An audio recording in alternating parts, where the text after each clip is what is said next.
Just air dried like a dog. Anyways, so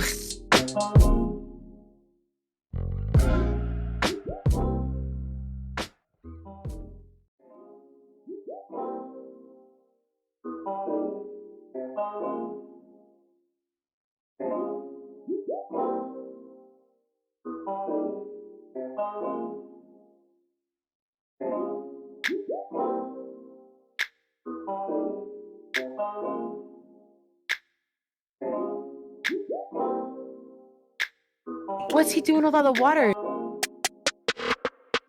He's probably just standing there like this, just splashing it everywhere. He had switching over.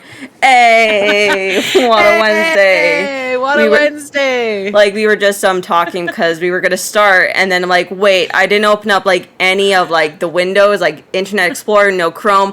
I'm not looking at the stream at all, so... You're louder? Oh, rude. Wow. Just kidding. Thank you. Let me turn her up versus me. Oh, jeez. Oh, jeez. Oh, my God. Yeah. Here we go. Oh, God. They're here. Is loud. You're on farts. Farts are funny. What's up, Brew? What's up, Jordan? What's up, Goofin? What's up, people? Oh, there we go. Sneezing, Jordan? Jesus. I heard that. Hello, everybody. Hello, everybody. It's Wednesday. As Clace just said, off stream. What a week. What a week. What a week. What a week. Cheers. Cheers. Cheers to everyone who's drinking. Yeah, the audio mix. Tits. Alcohol, a water, a pop, or whatever you're drinking. Cheers. It's freaking Wednesday. Technically my Friday. Whiskey for you, right on. Whiskey for you. I'm drinking a strawberry lemonade hard seltzer. Nice. Yum. I'm having a black cherry White Claw. Ooh, what does a White Claw taste like? I know that like people have mixed opinions about White Claws. Well, it's club or tonic water, right? But with a little bit of fruit or whatever flavoring, and then alcohol in it, but you don't really taste the alcohol. It's like so low percentage. The tonic water nice. Plus the. I saw this one meme there. It's like White Claws remind them of TV static with the flavor of it screaming in the other room. What's that even mean? And I can relate to that because it's totally what it tastes like. But I'm trying to like chill on my calories, and I still want to be able to have like a little decompress boozy drink. So that's kind of why I decided to switch to some White Claws. But I prefer the watermelon flavor, which they did not have. Watermelon flavor anything is superior flavor. I think we've talked about this a couple times, but watermelon flavored anything is superior. It just is great. And mine, the black cherry isn't that fantastic, but I'll take it. I'll take it as a good sip. Lemon's always like a good one, too. Yeah, lemon. Yeah, lemon's always a good strawberry's always good. Mm-hmm. Just as long as it doesn't taste like alcohol, like... Yeah. It's good. Yeah. I'm not a huge fan of club or tonic water, to be honest with you. Like, straight up, you know? Bubbly water. No, it needs a flavor to it. And, like, this... It's got the flavor, but it's... Like I said, the memes nailed it. It's like a very loud static TV in one room and the flavor screaming in the other room where you can barely hear it. It's kind of that if you were to have it in flavor form. Oh my God. So, which is fine. It's fine. Yeah. I prefer like sweeter drinks, but I gotta watch my sugar intake. I've been going hard. So, yeah. Hard on the sugar. God, love that sugar, man. Love that sugar, baby. Love that sugar. All day. All day. I love sugar. It's so good. Who wants to go first on our check-in? If you want to go first, you can. All right. Okay, so I'm going to start this off with something nasty because it was something I wanted to remember. Something nasty? For a stream because it was after last week's podcast. I don't remember what day it was exactly. Just Thursday, Friday, Saturday, Sunday, you name it, whatever day in between, I can't remember. But I went to the grocery store by myself, which is always an exciting moment for me. Yeah. Yeah, if I get to go alone, I can just ease my way. I put my headphones in my ears, listen to a podcast, go grocery shopping. I'm alone. No one's bugging me. I can think. I saved $200 actually. What? How? I did some hefty shopping. I just looked for deals, man. Oh, look at you. Did the deal shopping. I did a lot of my cashier was like, "You saved a lot of money." And I was like, "Yeah, thanks. I'm getting pretty good at this. I got a family to feed, man. You got to be smart on your sales and your deals and your coupons and your this, that, and another. You can get any of that cheap. Do it." But as I pulled into the parking spot, I'm like seeing all these. Someone was sitting on the ground. Another person was sitting like on a light post, and then a gal was sitting behind him on like the cement of the light post, and his shirt was up. And I'm like looking. And this girl is popping this guy's back zits in the parking lot. In the parking lot. Of the grocery store. And I was just kind of sitting there going, what a place to take this on. You could have gone anywhere. Yeah. But you're just here spreading it out for everyone to see, y'all popping each other's zits or his zits or whatever. Wow. And it totally just kind of like, I was like, I got to remember to tell this story because I was shocked to see what I was seeing. It's like, yeah, I could see that happening any other place, like in the comfort of your own home or public bathroom or somewhere kind of subtle. It was like straight on the light of the frickin' he must have had a really parking lot. Bow on that, like maybe really hurt, and he's got to get that shit out, right? Not a highlight, but it was just something that I was kind of like, this is disgusting. I need to share this with the pod. And something that's a little bit more on a serious note. We mentioned this last week, but a community member of my hometown in Lake Tahoe, Truckee, greater Lake Tahoe, Truckee area of California, we have had a missing person. Her name is Kylie Rodney. She's been missing since August 6th. Last seen about 12:30 a.m. and still no significant leads. She's been missing for 12 days so far. I just wanted to kind of, I don't know, throw it out there. Yeah, you never know who could be listening. And it's there's a website called findkylie.com that has everything you'd need to know, updates about her case and the investigation.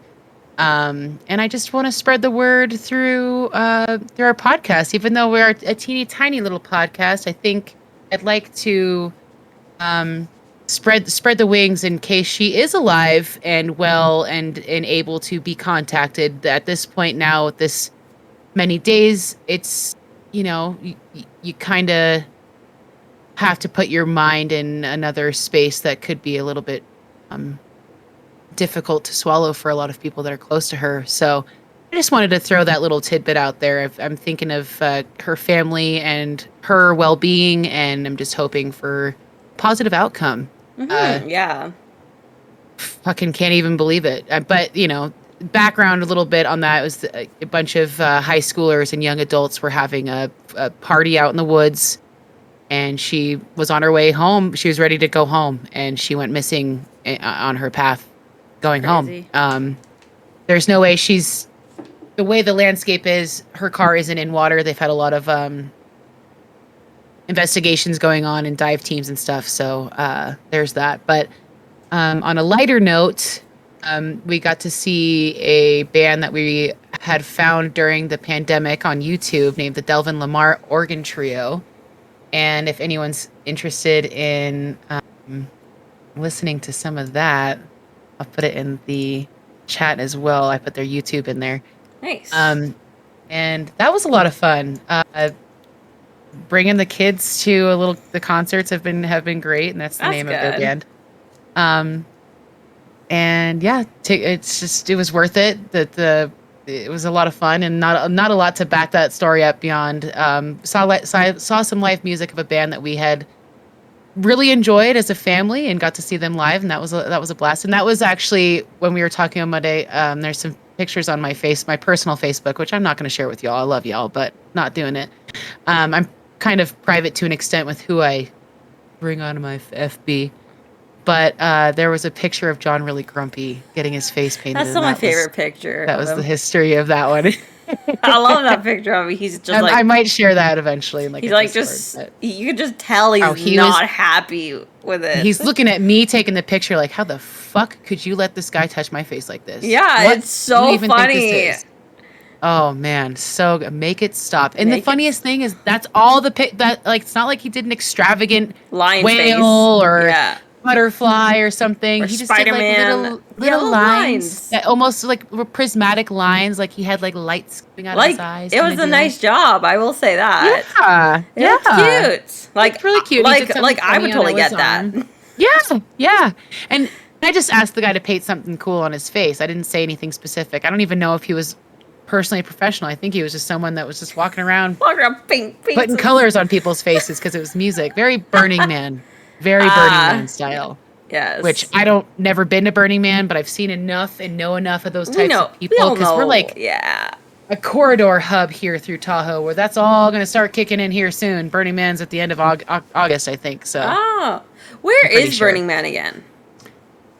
Black Rock Desert in Nevada, I believe is what it's called. Then they do go like through like your area, kind of. Oh yeah. Because 80, which is the interstate that goes across our country of the United States. So there's also another one on the southern part, and there's a northern highway as well.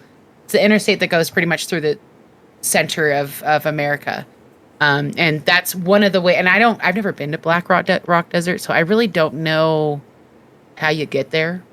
But it's somewhere in Nevada, in the northwestern-ish part, I think. I've never been. I have no interest in that. Yeah. It's so fucking dirty, dusty. Yeah, no. You see all these cars coming in with you were at Burning Man, I can tell you that. All of the things, like the art exhibit stuff that happens there, like it looks so cool. But I agree, like it looks, you're in the desert, it's so sandy and like, ooh, no. I did so much camping as a child.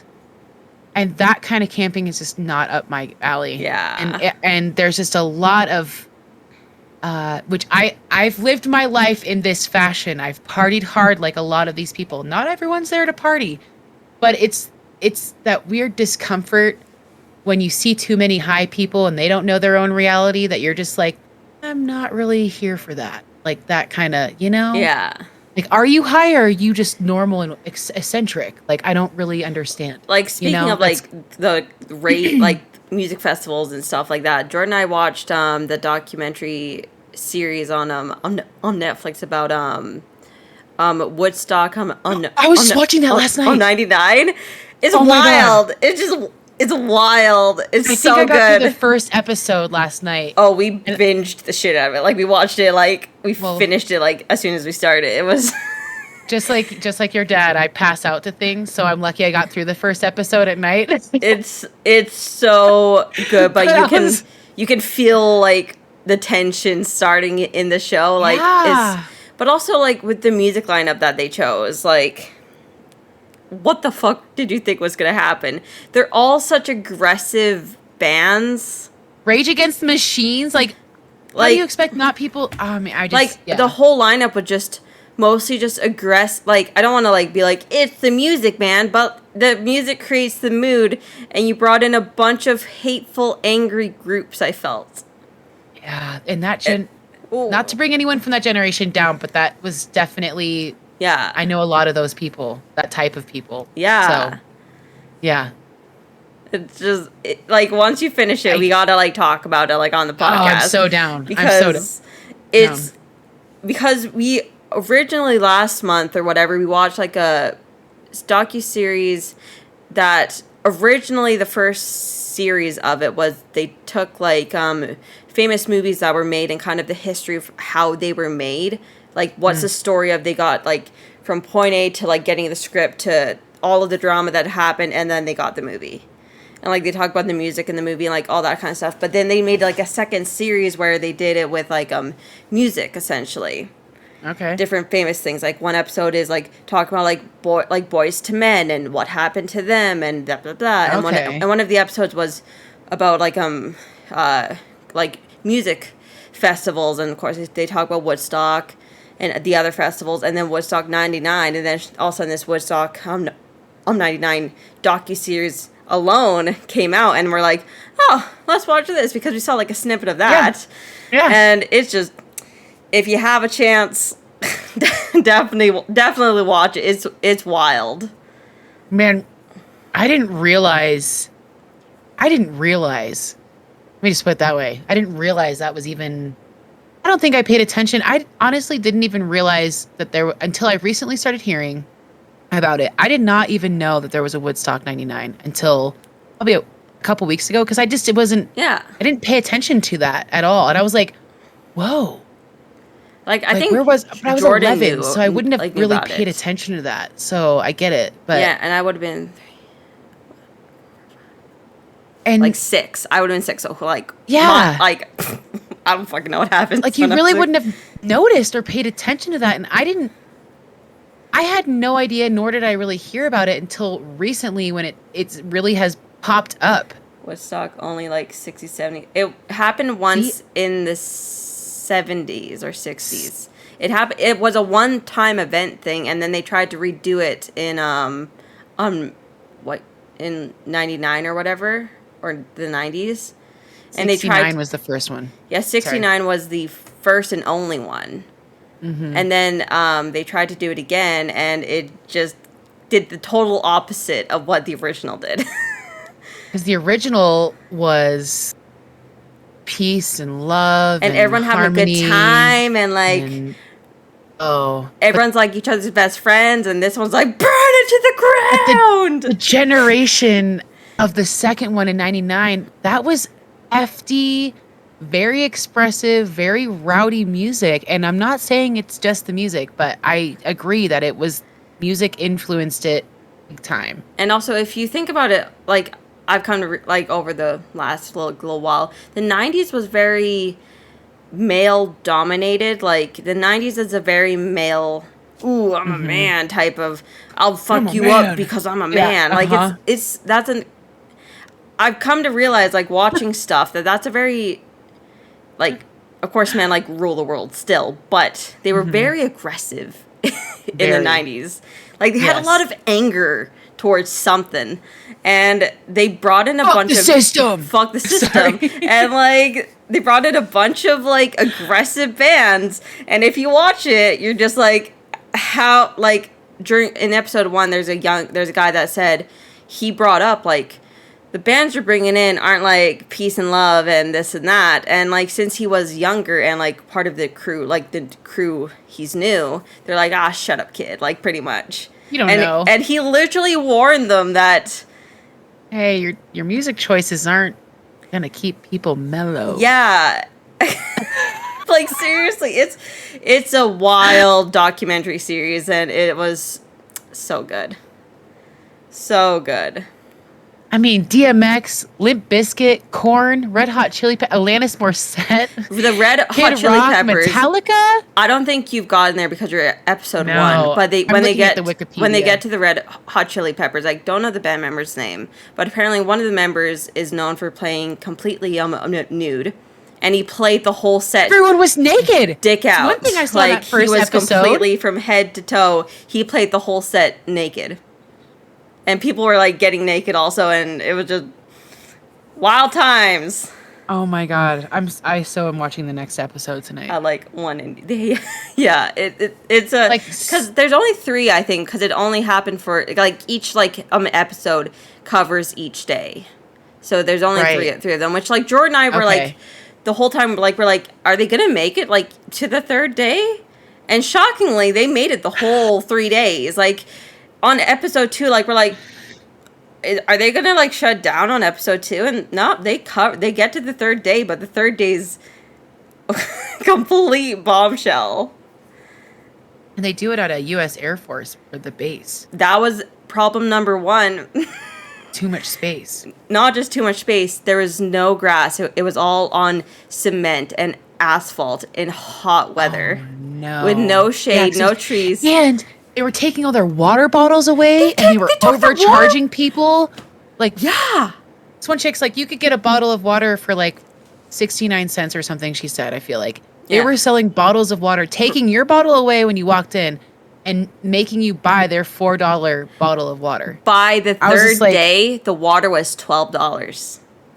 Oh! It's because they explained this, that I can't remember exactly what happened, but the shops that were selling water was their own thing, so they had the right to sell anything at whatever price they want. No, I mean, is it a spoiler? You can find all this on yeah, like you can Google this shit. You Wikipedia. Stop. You stop. That's like big beers. Exactly. Yes, exactly. Any yeah concert or venue, no matter what, concession stands are going to be ridiculous, stocked up, right? And they don't want you to typically bring in your own shit. They really don't. With COVID though, and having that and everything kind of regoing, I haven't had an issue with bringing your own stuff in, but it's just funny. I don't know. It's just so funny. It's just so funny how the world just keeps on spinning. Yeah. It's crazy. Anyways, yeah, I highly recommend watching that documentary. I haven't finished it yet. I've gotten through the first episode, which I almost feel like I need to go to this half of that, watch the end, because I might have fallen asleep. Not on purpose, because it was boring or anything. Literally just out of pure exhaustion. But because I was shocked. What was the first? I feel like one of the first people that played was I can't remember Korn? now. Was Korn in episode 1? Yeah, Little Richard. Like there was a Little Richard. That whole no, Willie Nelson was not the first. He was like one of the last people. No, he wasn't the one that opened, because people were going home when he was playing. He was like day 2 or something. Okay, whatever. He opened it maybe, but there was that guy, Little Richard, and he wouldn't go on because they wanted the company to pay him the full amount, and they're like, no, you're gonna get the full amount when you do the set. And he's like, no, I'm gonna get paid before. And like there's people chanting for him to go on stage, and he's not going on. And they James Brown pulled that. Well, he didn't pull that, his manager pulled that. Right. So who knows if it was James Brown or the manager, but they're like, either way, you can either piss off all of these people or go on. Like they were like dead set of like, we're not paying you until you do the set, which I'm like, honestly, that's the one thing that they did right, I feel. Because fuck your greedy ass. Like if that wasn't the agreed upon way to do things, you can't change it and threaten to not go on. Yep. Willie Nelson was the last day, Sunday.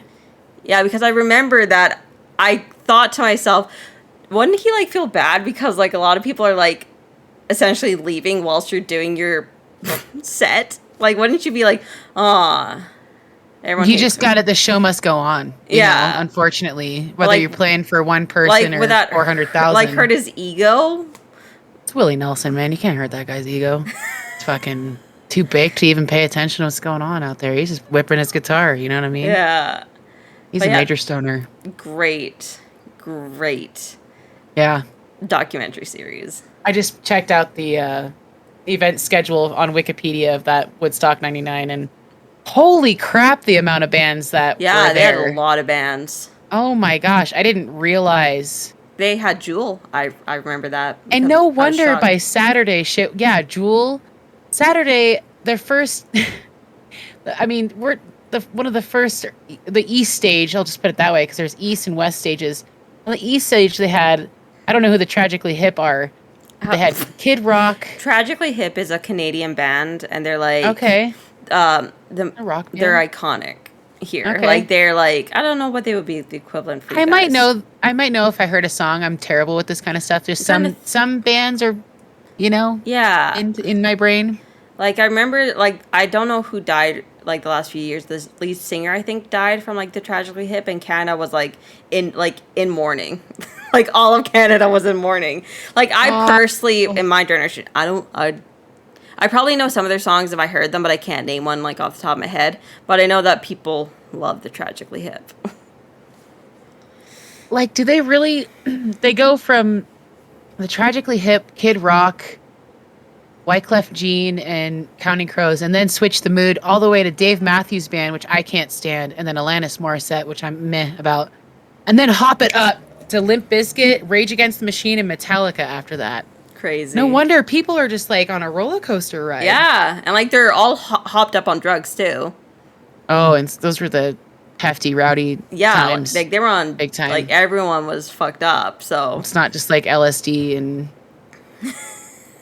pot and whatever the fuck else they were doing back in '69. That's for sure. It's like meth and shit going on '99. Oh yeah, and then also like overnight they had like a rave go on overnight in case people just didn't want to go to sleep. So they had the concert.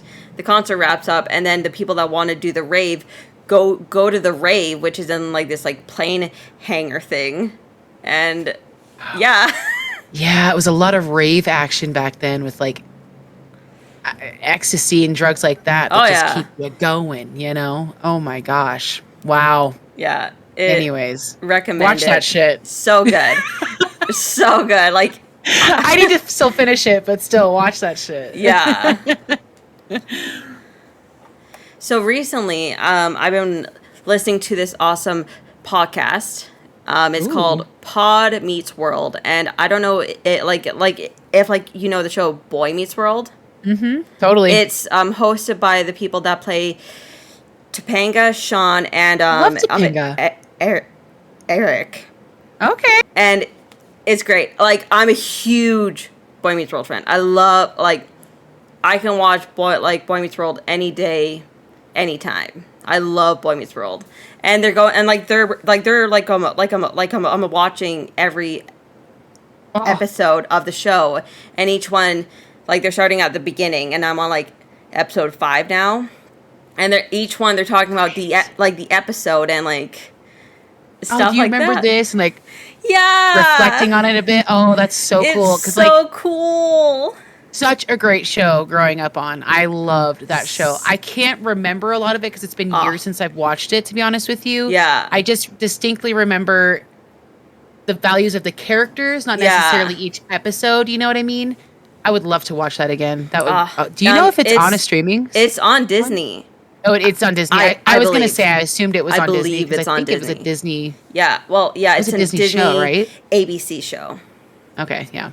But yeah. I gotta watch that now. And like episode 3, they had as a guest they had like the dad, which was awesome. And then on episode 5 that I'm on now, they have Feeny, and I'm like, Feeny. Yes. Oh man, there's the Spotify of the podcast. If y'all are interested, it's so fun, and like they sound like throughout the entire show. I'm like, that is Topanga talking. It's Topanga. I love She's it. talking. Like it's so sweet. What is it Ben Savage was his name? Yeah, Ben Savage. Yeah. What's he up to? Because there's Fred and Ben. He's not on the podcast, which in episode 1 they addressed, because they're like, we know everyone's gonna ask where's Ben, and they said originally when they planned on doing the podcast, like they were initially talking about it, they talked to him and they're like, hey, we're doing this podcast eventually. Do you want to be part of it? And he's like, not my scene. I don't want to do it. And they're like, cool, fine, whatever. You're doing your own stuff. Go for it. And then a couple years after that, they're like, we're seriously going to do the podcast. Do you want to be part of it? You don't want to do it? It's like, nope, I don't want to be part of it. Oh, that's kind of disappointing. Which I think maybe in time they might get him as a guest, but he might hold out. I don't know. But from what I learned on this podcast is the show was literally built around Ben. It was built for Ben because his brother is famous, Fred Savage, because he was on. I don't remember the name of it either, but I know the show you're talking about. He was on because I watched it too. I've never seen his show ever. Wonder Years. Thank you, Goofin. Wonder Years. I've never seen it in my life. I have no idea what it's about. But Jordan told me it's essentially Boy Meets World, but it takes place in like the 60s and 70s. And I'm like, okay. Yeah. And the very similar. Very sus thing is Wonder Years was done in 1993 and Boy Meets World started in 1993. Yes. Interesting. Yes. So their idea for the show was it's Wonder Years, but with Ben, who looks like Fred, and you'll still get the fan base to watch it because it's pretty much the same, apparently. And I just didn't know that. Like, I knew that, of course, Ben's the star. Like, he's the main character. Like, Corey is the main character. But I did not realize it was built for Ben. Wow. The whole thing was built around Ben because of his brother is famous. Wow. Yeah. And they all, like, made it, made a joke saying, it's funny how, like, the show is about kids being kids. Like, in the beginning, kids need to be kids and have fun. But yet this child is carrying the show and having a full-time job. And if he fails, everyone is out of a job. Like, how weird is that? It's so Hollywood, though, really, when you think about it. Yeah. You know? Because they don't give a fuck about... No, they don't give a fuck. A kid. No. But... I was just listening to just real quick, a podcast about... Oh, shit. I think Natalie Wood... I think it was Natalie Wood. She's an old-time actress. She had a mysterious death. Ooh. And her mom was brutal towards her to get her to be an actress. That sucks. Back in well before all this shit happened. Yeah. And, just it's funny that you say that. It's like this kid has to carry all of this responsibility. Yeah. Of doing a good job, but and the show itself like is supposed 11. to present this lighthearted, kids are carefree, blah, blah, blah, when the reality is that's not the reality when you're acting. That's not the reality. Yeah. It's not the reality. It's crazy. Like, I can understand, like, if that was the case and maybe possibly why Ben doesn't want to rewatch the episodes or be part of this because who knows? Maybe it wasn't that great of a time for him. I don't know. Maybe he doesn't want to rehash it. That makes a lot of sense because I could imagine how much stress he was under to perform properly. We don't know how his parents were or not, but clearly if they had one child in acting prior. Yeah. I mean, we don't know, but you can only imagine. Like everyone that's on the show pretty much has openly said, we have not watched the show since it's aired. So they haven't watched it for 20 years. That's so funny. Everyone's watching it for the first time again. And the guy that plays Sean is actually watching it with his son. He's one of my favorites. Like with his son, who's 7. And like on each podcast, they have this moment where like Sean took a moment whilst like they watched the show to talk to his son and how he felt about the show. And it's really funny to hear his son talk about the show. And the guy that plays Sean's like, I'm seeing it from an adult father now. But my child is living the show through Ben's eyes. Like his child sees what Ben sees essentially. Right. And he doesn't realize like what the parents are doing and the lessons essentially with the show is just, these funny kids are doing funny kid things. Ha ha ha ha. Like it's really funny to like listen to this kid so interesting. Talk about it. Cuz he is looking at Sean's character, or the character of Sean, was the bad boy in a sense, right? Yeah, like, essentially. So seeing him the cool bad boy. Yeah, like watching I've got the straight chills. I have goosebumps because like imagine being in his position. Yes, he was only acting, but like now you're sharing this with your child, seeing like as the perspective as the adult on like his character. Like, ooh, that's. Well, his kid has spicy. said numerous times, like even though in the start Sean's not in it a whole bunch, he's like, his son was like, I wasn't watching that. I was watching you. Like he did not care that anyone else was on screen. He was watching his dad. That's like it's so funny. And like he asked him about like what does he think of their clothing, and the kid said the funniest thing. He's like, too many shirts. Way too many shirts. There's layers upon layers, and I'm like, how did you catch on to that? White tank top and the white t-shirt, and then the plaid gray over it. sweaty sweater or whatever. Like, geez, like it's all the layers, baby. It's a great podcast, and if you like Boy Meets World, you will love this podcast. I'll check that out. Like I'm living for it. I'm loving it so much. I love that. I'm curious though when they get to the heavier. Like episodes, like when Sean's dad dies, or Sean joins a cult, or Sean's teacher slash parental guide gets into a bike crash and he nearly dies, or when they nearly lose the baby because Corey's mom is pregnant. Like, I'm very curious when they get to the heavy episodes, what they're going to talk about, because that show had a lot of heavy episodes. Yeah, it did. There were some deep parts. And it was always Sean. Sure. Yeah, because, well... Rewatching the show, though, if you rewatch the show, Sean is so ungrateful, in my opinion. And here's why. He's always crying about, I don't have my family, my mom abandoned me, my dad abandoned me, I don't have family. And I'm like, the Matthews are, like, literally adopting you. They're taking you in. You lived with the Matthews. And you're just going to throw in their faces that you don't have a family? And, like, the last time that I rewatched it, that, as an adult, I finally, like, caught on to that. And it made me really mad at Sean, because I'm like, you ungrateful fucker. Like, you have Corey, you have Topanga, you got the Matthews. You got a family.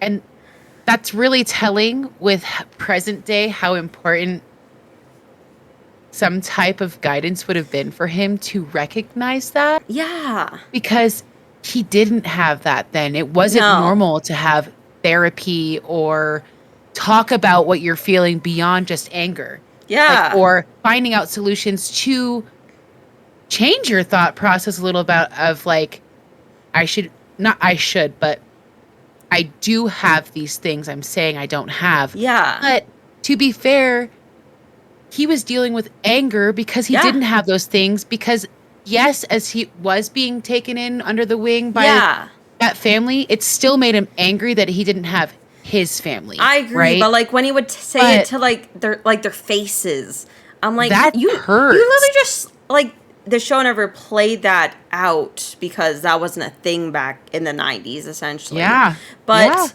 I'm like, you just slapped those parents in the face because they took care of you, Sean. When your dad disappeared for months on end, you would sleep at their house. Yeah. And you tell it to their faces that you don't have a family. Like, come on, Sean. Be better. Yeah, that's bad writing in that way, I think. It is, but like I said, it's a generational thing, essentially. You're right, though. It is. I mean, to be comparative in the 90s, I guess, with the Fresh Prince of Bel-Air, right? Yeah. I know. The only reason I'm connecting that is because he got kicked out by his mom. He was fucking up, right? Yeah. He wasn't necessarily grateful to start being where he was, but he did become grateful, right? So I kind of get it. And it takes time to accept what you have and what you're moving into. But still, it's generational. I guess it's not shitting writing. It's just generational. No one was really aware of that, but they nailed the angry teenager thing. That's for sure. They did. They nailed it. Because that's so 90s of him for sure. I just love everything about Boy Meets World. It's a good show. Such a classic. And like, to me, it's not like, it's dated, yes, but it's not. Like, I feel it still holds up. That's my opinion. Mm-hmm. It still holds up. And I have to rewatch it now. Anyone. Yeah. So good. It's been years. I distinctly remember that show and watching it certain times, and Wonder Years. I can't believe I forgot Wonder Years. I've never seen even a clip of it.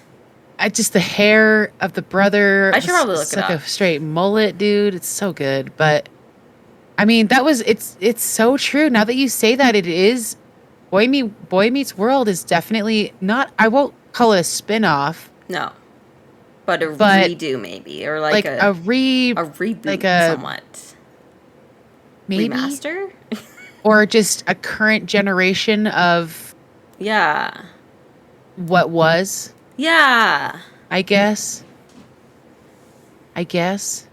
I don't know how you'd say that in movie terms. I don't know. I just thought it was super sus, especially when I found out that it ended and started in the same year. I'm like, ooh, that's weird. That's definitely really interesting. That's weird, especially since like two brothers are on each show. And it was built around the younger brother because of the older brother. That's weird. Yeah, that's a little weird. Super weird. Super sus. Like, seriously.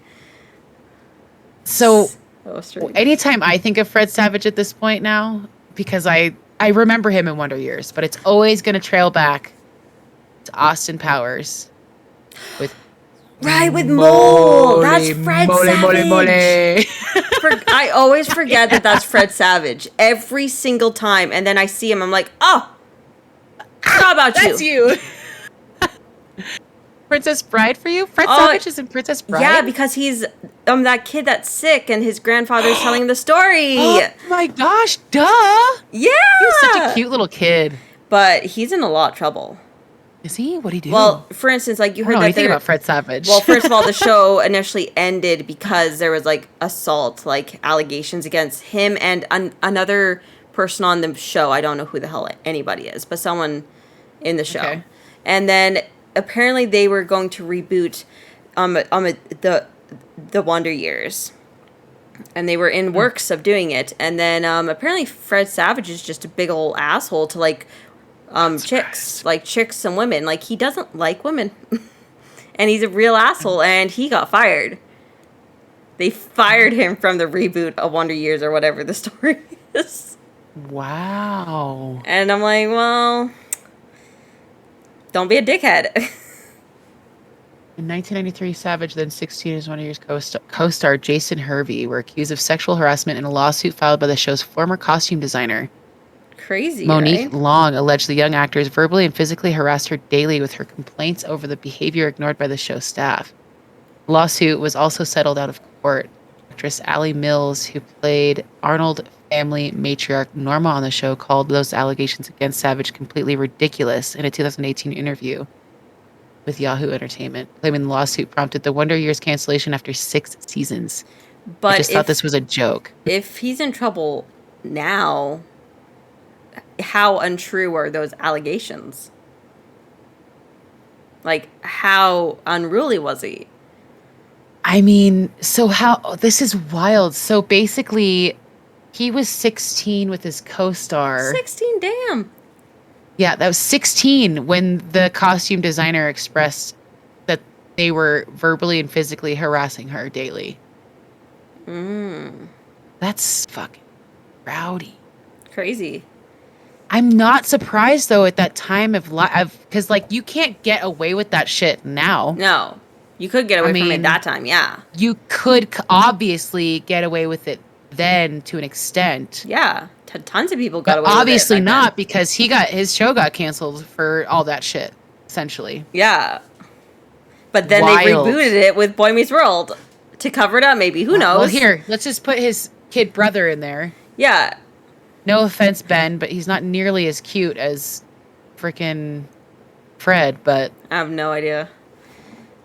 Well, I'm just looking at pictures of them. Ben's all right. He's definitely just got a little funky.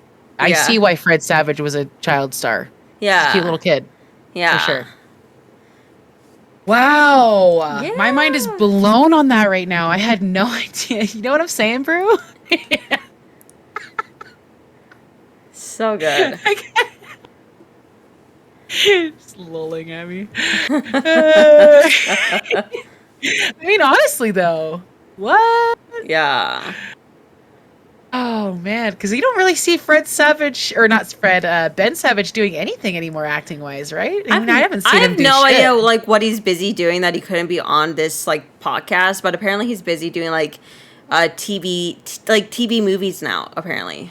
He probably didn't want it to be questioned or talked to about his brother, is my guess. Yeah, I agree with that. Know? But I said, who knows how he feels about the show now? Like, he carried the show. Maybe he hated it. Maybe he hated it the whole time. We don't know. Maybe, and he doesn't want to ruin people's vision of Boy Meets World because people love Boy Meets World. Oh, yeah. People fucking love Boy Meets World. I can relate to this with my homegirl show, Gilmore Girls. People are all about it. There's like fan base, fan everything. Yeah. And I can relate to this not relate, but I get it. Most of the people that were on it, like they go to like conventions, and yes, they've been in other stuff, but it's always Boy Meets World. Like, of course, like, they've all done their own careers and stuff, but it'll all boil down to people love Boy Meets World, and that's why they made this Summit podcast, because whenever they go, people ask the same questions, and they even, like, do, like, screenings of, like, episodes and talk about it, and then they're like, hey, why don't we just do a podcast and just do this? Like, watch an episode and then talk about it. And it's always there, too. Yeah. You can always go back to it and listen. Exactly.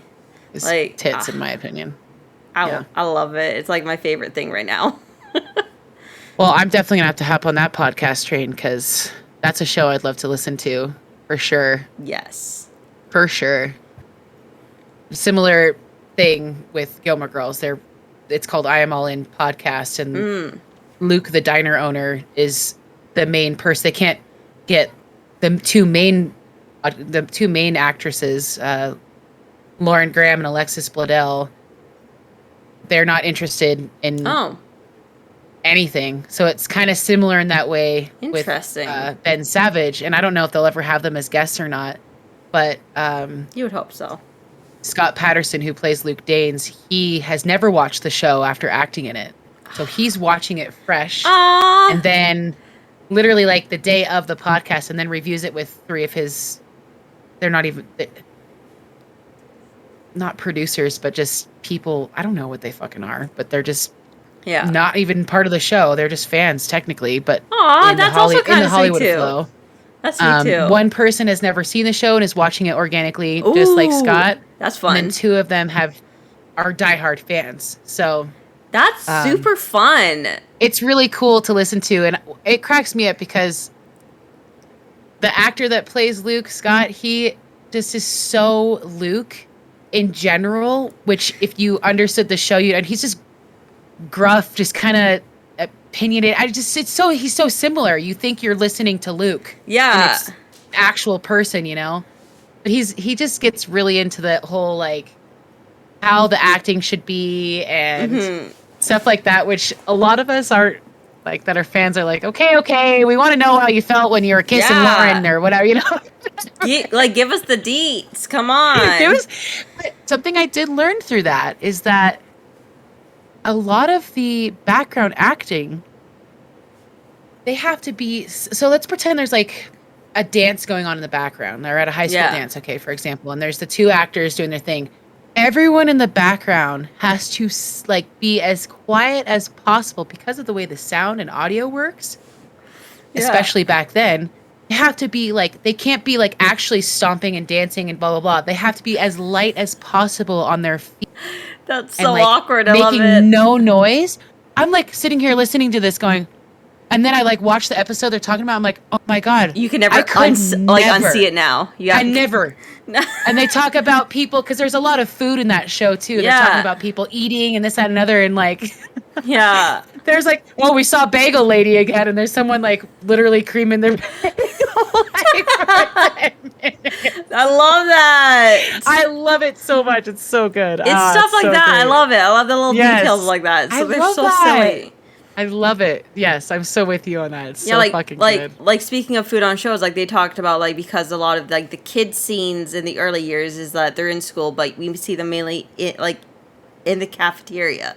And, like, the kids would all, like, push around their food. But then the guy that plays Sean was like, well, if Sean comes from a poor home, people will question why he's pushing around his food. So, as a child, he made the choice of, I'm going to shovel this food in. Because if Sean's poor, Sean's not going to just be, like, pushing around his mashed peas, like... Sean's not going to say no to food. Yeah, Sean's, like, like, I ate so much food, like, on that show just because... Like, it wouldn't make sense for Sean not to eat the food. It's so true. And I'm like, that's hilarious. And Topanga, she's like, I don't want, like, as a child, she thought that I don't want people to watch it and just have us pushing around our food. Like, people will question that. These are children of, like, 11 years old thinking of this, too. And she's like, so I'll take, like, one bite in the take, so then they can't call me out on not eating the food and it being, like, fake. Right. And I'm like... They're just pushing around prop food kind of deal. Yeah. It's like, no, it's real food. Yeah. It's just funny it how, might be cold. how they think of that kind of shit. It just made me laugh. As like the small Sean children. thing. Yeah. And enticing the viewership and it's just in the audience. That's the word I was looking for. And they film the show in front of a live that's audience right. too. So they talked about that whole thing and how fun that was. That's interesting. I forgot about that. And then that show was like, as they keep calling it a multi-camera show. So then there's more than one cameras on, like, the show. Like most TV shows, there's one camera, they move the camera and this and that. And like, for instance, like a lot of like the adult people, it was their first time acting on that type of area, like that type of set where they're like, no matter what you're doing, the cameras will see it. And they got, like, the dad, for instance, he talked about how he would walk across set, and they're like, don't walk across set like that, because that camera makes it look weird. So you have to be conscious of how you're walking, because there's different cameras. Yeah, the different angles. That they filmed at once. It's almost like a live play. It is a live play. In that sense, yeah. Especially with all the camera views. Yeah, wow. It is a live play, and like they do the scenes, they run through the show. Like it's very interesting. And like I never knew that they did it in front of a live group. It's been so long since I've watched it, but there is a live audience laughing or being sad or whatever. Now, kind of, getting my memory rolling here, I do recall, and I always kind of just assumed that it's a laugh track or something. It was a laugh track, yeah. But no, it was people's genuine. Like in the beginning, there was like a laugh track because it's a brand new show. They don't know who anybody is. We don't know that Sean is Sean, Corey's Corey, Eric's Eric. Like they don't know the funny quirks yet of the characters. But as it got bigger, everyone had their own thing. Yeah, and it was funny because we knew who these characters were. Right. So in the beginning they did have there were some genuine laughs, but like a lot of it was laugh track because no one knew who these people are. Yeah, it's new. Later on, like they mentioned, like in episode 1, because there's a part in the show when Topanga leaves, and we think Topanga's gone. Topanga's moved. She's left. Yeah. And then she comes back, and then they said, like, the audience reactions to her return, those gasps that, like, we all hear, those are genuine people freaking out watching this live. And everyone's like, Topanga! Like, wow! Yeah, seriously, that would have been me watching it. Seriously. Like, I would probably just scream. Like, it's just... It's a class. It's honestly a classic. That. It's a classic for all ages, I feel. Yeah, I agree. Oh, I agree. Love it. Love it to pieces. It makes me so happy. And there's scenes in the show that have lived in my brain since I first saw it when I was however old I was, like 12, 13. That still like just live in my brain. And I always think of those scenes. Burned in there. Burned right in there. I love it. Yeah, I don't have specific scenes, but I just have like flashes of like in the classroom. Yes, Mr. Feeney, in the cafeteria, Corey just like always just madly in love with Topanga and vice versa, and just the whole like it was like that. I don't remember specific episodes, but I do. Like I said, I remember the aura of the characters. For sure. Definitely. Yeah. How funny. Yeah, I gotta check that out for sure. So good. Podception here. We're talking about a podcast on our podcast. That's okay. Hey, we gotta spread the love somewhere. Spread the love of Boy Meets World. Like, I feel like everyone should know Boy Meets World. In my opinion, it's just so good. Yeah, I feel that. It's a great show. It's been years, like I said. My headset was dying. I could tell. It was like. Well, I couldn't tell. I just assumed because you were plugging it in. Yeah. I don't have a wireless headset. I'm all plugged in all the time. It helps me remember which side is on what though, which is true. Nice. I love this like headset. Like I can't go back. Like there was a time when I thought that these broke, but they were just like kind of just having a glitchy moment, you know, as things do. And I tried to wear like my normal plug-in headset, and I'm like, these just aren't comfortable anymore. They're like, nope. Like, nope. Nope, I can't. I could see it because you kind of have like a thing underneath the actual head part. Oh my too, god, like. this thing is a game changer. It's check out. So comfortable. And like these are so squishy, and like with my glasses, you don't even feel your glasses at all. And that's nice. This headset was worth every penny. Every penny. I love it so much. Yeah, all headsets should have this stretchy. Yes. Stretchy band on top. More headsets should make this stretchy band thing. Trust me. Like, I never want one of these things touching my head ever again. Yeah. I mean, I could see why. These are annoying. Yeah. I feel like the top of my head gets raw. Yeah, exactly. Yeah. Yeah, exactly. Yeah. Yeah, no, these are amazing. They are on Logitech G733s. Ooh. And they come in multiple colors. They came out with like a like kind of like a teal color, and there's a black, there's white, and I think that's it. And I think they came out with the blue. Like some really pretty colors. Like this one is like the light purple, like the lilac. And yeah, I see it on here. Like they're just like, I think this headset cost me $130 in Canadian, and okay. It was a great purchase, in my opinion. Let me have that teal. Hell yeah. When I saw that, I'm like, can I like swap these? Can I like exchange headsets? But I'm like, no, I like my purple. Yeah, it's not too bad. I agree. And they're just so comfortable. It's get them for work. Yeah, they don't work on your Xbox though. That's a bummer. They work on PlayStation and your computer, but you can't plug it into your Xbox. Why? Oh, because it's a 35 or 3.5 or whatever? I don't fully know. Is it USB? Yeah, it's USB. That's strange. You'd think you'd be able to plug it into the side of your headset or your thing. You can plug it in. It's just the Xbox doesn't work. Doesn't work. Wow. Xbox, get your shit together. Get your shit together. Get an adapter. Maybe that might work. I don't know. Maybe. I don't know. To be fair, like the controller, maybe. I play my Xbox through my PC anyways, so I don't need to worry about that really. Mhm.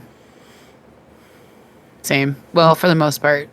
Yeah. I really only play my Xbox like once a week. It's usually on Fridays. I saw you play Overwatch the other night, like after our Monday. Oh yeah. I fully thought that you were gonna like call it quits because it normally like end stream after. I normally do, and I decided to stick around because I was talking about playing Overwatch on stream. I think a week ago or whatever, and I was like, all right, I'll stick around. And it was just awful games, and I laughed, but yeah. But hey, did you play with Kona or just alone? Yeah. Nice. I was getting it. Yeah, I was raging. I was a little raged. A little raged. I love it. You know. And we played last night. We lost. I didn't win a game last night with Kona. He won one. We went 0-6 playing together, and I was like, okay, I've had enough fun losing tonight. I'm gonna go. And he won one, and then played another couple more games and went. He ended up not. He only won one game last night. Yeah, we've learned to chill. I'd say a little bit with Overwatch. It's our definite rage game for sure, where we like get the most vocacious about how we're feeling. Is that the right word? Yeah, you're passionate. You know, we're very passionate about, and I'll definitely not be playing as well as Kona would like me to some nights, and he has to carry the team. And I usually feel guilty about that because I am an okay player, but sometimes I have my nights. Oh, yeah. I can't hit a shot. I try and I just, Yeah. So, but it is a ragey game. It is. I'd like to try to get him into Valorant because I think he'd do well with that game, but he just, I think one PvP game, maybe two, is good enough for his flow because he gets a little pissed off. I don't blame him. I mean, I do blame him. I have blamed him. Because of all the time. Yeah, like the one time, like a couple years ago when I was playing like Overwatch with you.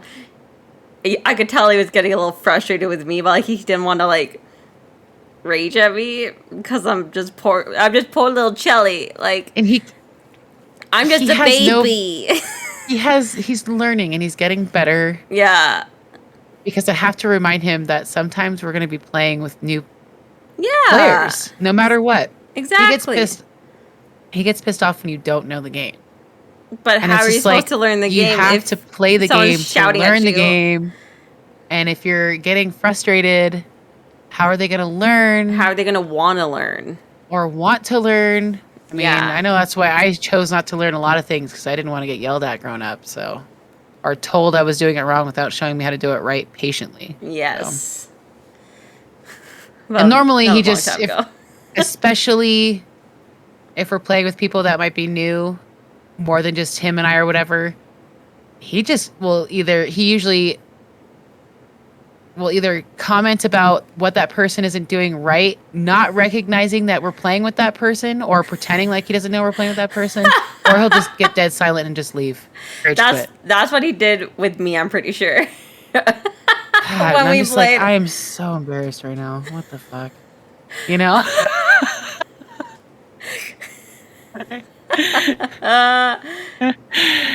What idiot wouldn't know? And exactly, goof. Like me. Yeah, I'm you often like goofing. I go, well, there's people who are still learning, and also like, and maybe like, just don't know that character. The one thing I really liked about the game, like I haven't played it forever, and I'm just not good at it. Is like I like the gameplay. I'm not good at it, but I like the gameplay. I like the maps. I like the colors. Yeah, I like the graphics. I like the characters. I don't care about winning the match. I just like playing the match. The thing is it's that flow that he carries is not just him, and it happens all the time with so many people in that community that it's just funny. I would keep mics off purposely. We don't have mics on, but we do have the pop-up chat. Oh. Okay, that pops up, and people type quick. Damn. Blah, blah, blah, and they like to be like, you're not doing this right, or blah, blah, blah, that's right. You know. Tank diff, meaning like our tanks were shitty and the other tanks were better, or this, that, and another. And a lot of the time I play tank, so yeah, we're talking about Overwatch. What? Like, are you talking about Overwatch? Walking in here with his stink about Overwatch. Yeah, I see you.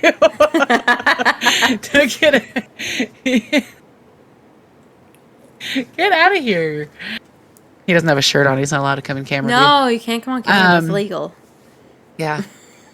Yeah. Love you, Kona. Love you, Kona. Whatever. And it's funny because like that shit pops up. If that shit pops up for like someone comes at him like he would someone else. Yeah. Oh, he's upset about it. Yeah. Oh God. Oh, how dare they talk to me like that? And I'm just over here like literally just shat on that person the last game. What? Anyways. Oh, and the only time I bite back is if I know I played okay. Yeah. Someone still wants to give me shit, and I'll just be like, oh. No, or I'll just shut my mouth. I won't type. Because you have the power to not type. But sometimes it just feels so good. Sometimes it feels good to get it out. Yeah.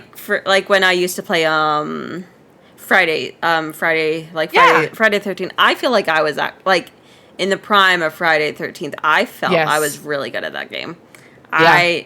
I had an idea where shit was. You had it down. Exactly. I had my set shit that I like to do. And like when someone would like comment on that, like leave me like an Xbox message of how shit it was, sometimes I'd respond and I'd get into arguments with some people and I'm like, stop, Chelly. They're probably literally 12. Yeah. like stop, they're literally a child and they don't know what they're talking about.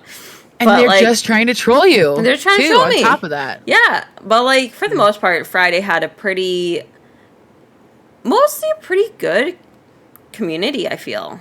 Like if I popped in with a mic and everyone's communicating and they there was not really a lot of like assholes, I felt, or I dealt with assholes, except for when I stole someone's car, which was still like the highlight of my gaming career. It was one of my favorite moments, which I wish I clipped it, but I never did because I was a baby streamer and I don't even know if clips were a thing back then, but I didn't know like I think so.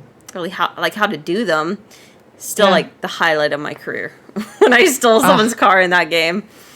So good. And then the next game they found me and then killed me because that was when the counselors could kill each other, which they took away later on. Yeah, because that was a huge issue. Yeah, that huge issue. Oh my God, it was a big issue. Like, I deserved it. I accepted it. I laughed when that guy found me. He hunted me down and found me and killed me as soon as he found me. Like, I accept it. I was like, yep, bro, I stole your car. I accept this death. And then I'm like, I should probably leave this group because he's going to probably kill me every round now. Yeah, because he's so mad that I stole the car. Yeah, exactly. First game in, I suck as killing. Didn't realize. It's okay. It's part of the game. Yeah. Kill away. Kill away. Oh, man. Good old days. Gaming. Gaming PvP can be stressful sometimes. That's not even sometimes, but just like Bruce said with Valorant. Yeah. It's the same as Overwatch. It can get so toxic that it just makes you angry and you're like, I don't want to be this person. I don't want to do that. Yeah. Cult of Lambs? I want to try that one. It looks so good. That? It's like you're a little lamb and you're like either running a cult or you're in a cult. Something like that. And like you're just a cute little lamb. It looks awesome. Oh, that's great. I love it. Cult of Lambs. Cult of Lambs. Multiplayer? I don't know. I think it's a single player game. Maybe not. Cult of the Lamb. Okay. It's like you're creating a cult to overtake another cult. Okay. Early Christianity. Nice. Yeah, I saw a lot of people playing it because it came out this week. Twitch is interactive. Oh, I don't know how to do that. I don't know how to make chat interact with my games, and also I'm kind of scared of that, so viewers can pledge to your cult. I love it. That's cool. That's funny. Kind of like, well, not exactly like, but what is that stream? What's it called? Stream interface or whatever. No, where you can like pause in between like in between your. Let's say you're playing a. What is it called? Stream Raiders. Thank you. Yes. Okay. I'm assuming it's not exactly like that, but it's kind of similar where it's Twitch Interactive, right? I'm totally just throwing that out there. I've never really gotten into Stream Raiders. I have nothing. I don't really know much about it. I have no idea still what it is. I know that a lot of people do it, but I'm like really confused. A lot of people do it, and I still don't understand. I assume it's just kind of similar in a way, not obviously exactly, but something like that. Oh my gosh. Too good. So One thing I did want to touch on though is my mom is flying down on Friday, and on Saturday we're looking for a wedding dress. It'll be really interesting because my mom's staying with me. Like she's staying here, and it's going to be the most time I've spent with my mom since my parents got divorced and she like left the house. And that was like 8-ish years ago. You guys haven't spent like 3 days together like that? Fuck no. In 8 years. Fuck. Oof. Like back when everything went down, like we could barely spend like a dinner together without fighting. Without having a full-on argument about something. I'm hoping for the positive side of this, that you guys have both grown enough to be able to coexist in the same space. I don't think like any like negativity will happen, but I think she's in the mindset now of like our relationship now is better because I haven't forgiven her for shit, but I've been like, you did this shit. I'm never getting an apology for the shit you've done. so I'm just going to mentally just move on. But I'm she's... going to pretend that you're apologizing even though you're not. Yeah, I'm going to just pretend and just let it go. But I know you've done shit. But she's always like, I feel like whenever we hang out, she's always in the mindset of, I'm terrified of setting something off. So she's like extra like tiptoey, which pisses me off because I'm like, just be normal. just be normal. Yourself. I'm yeah.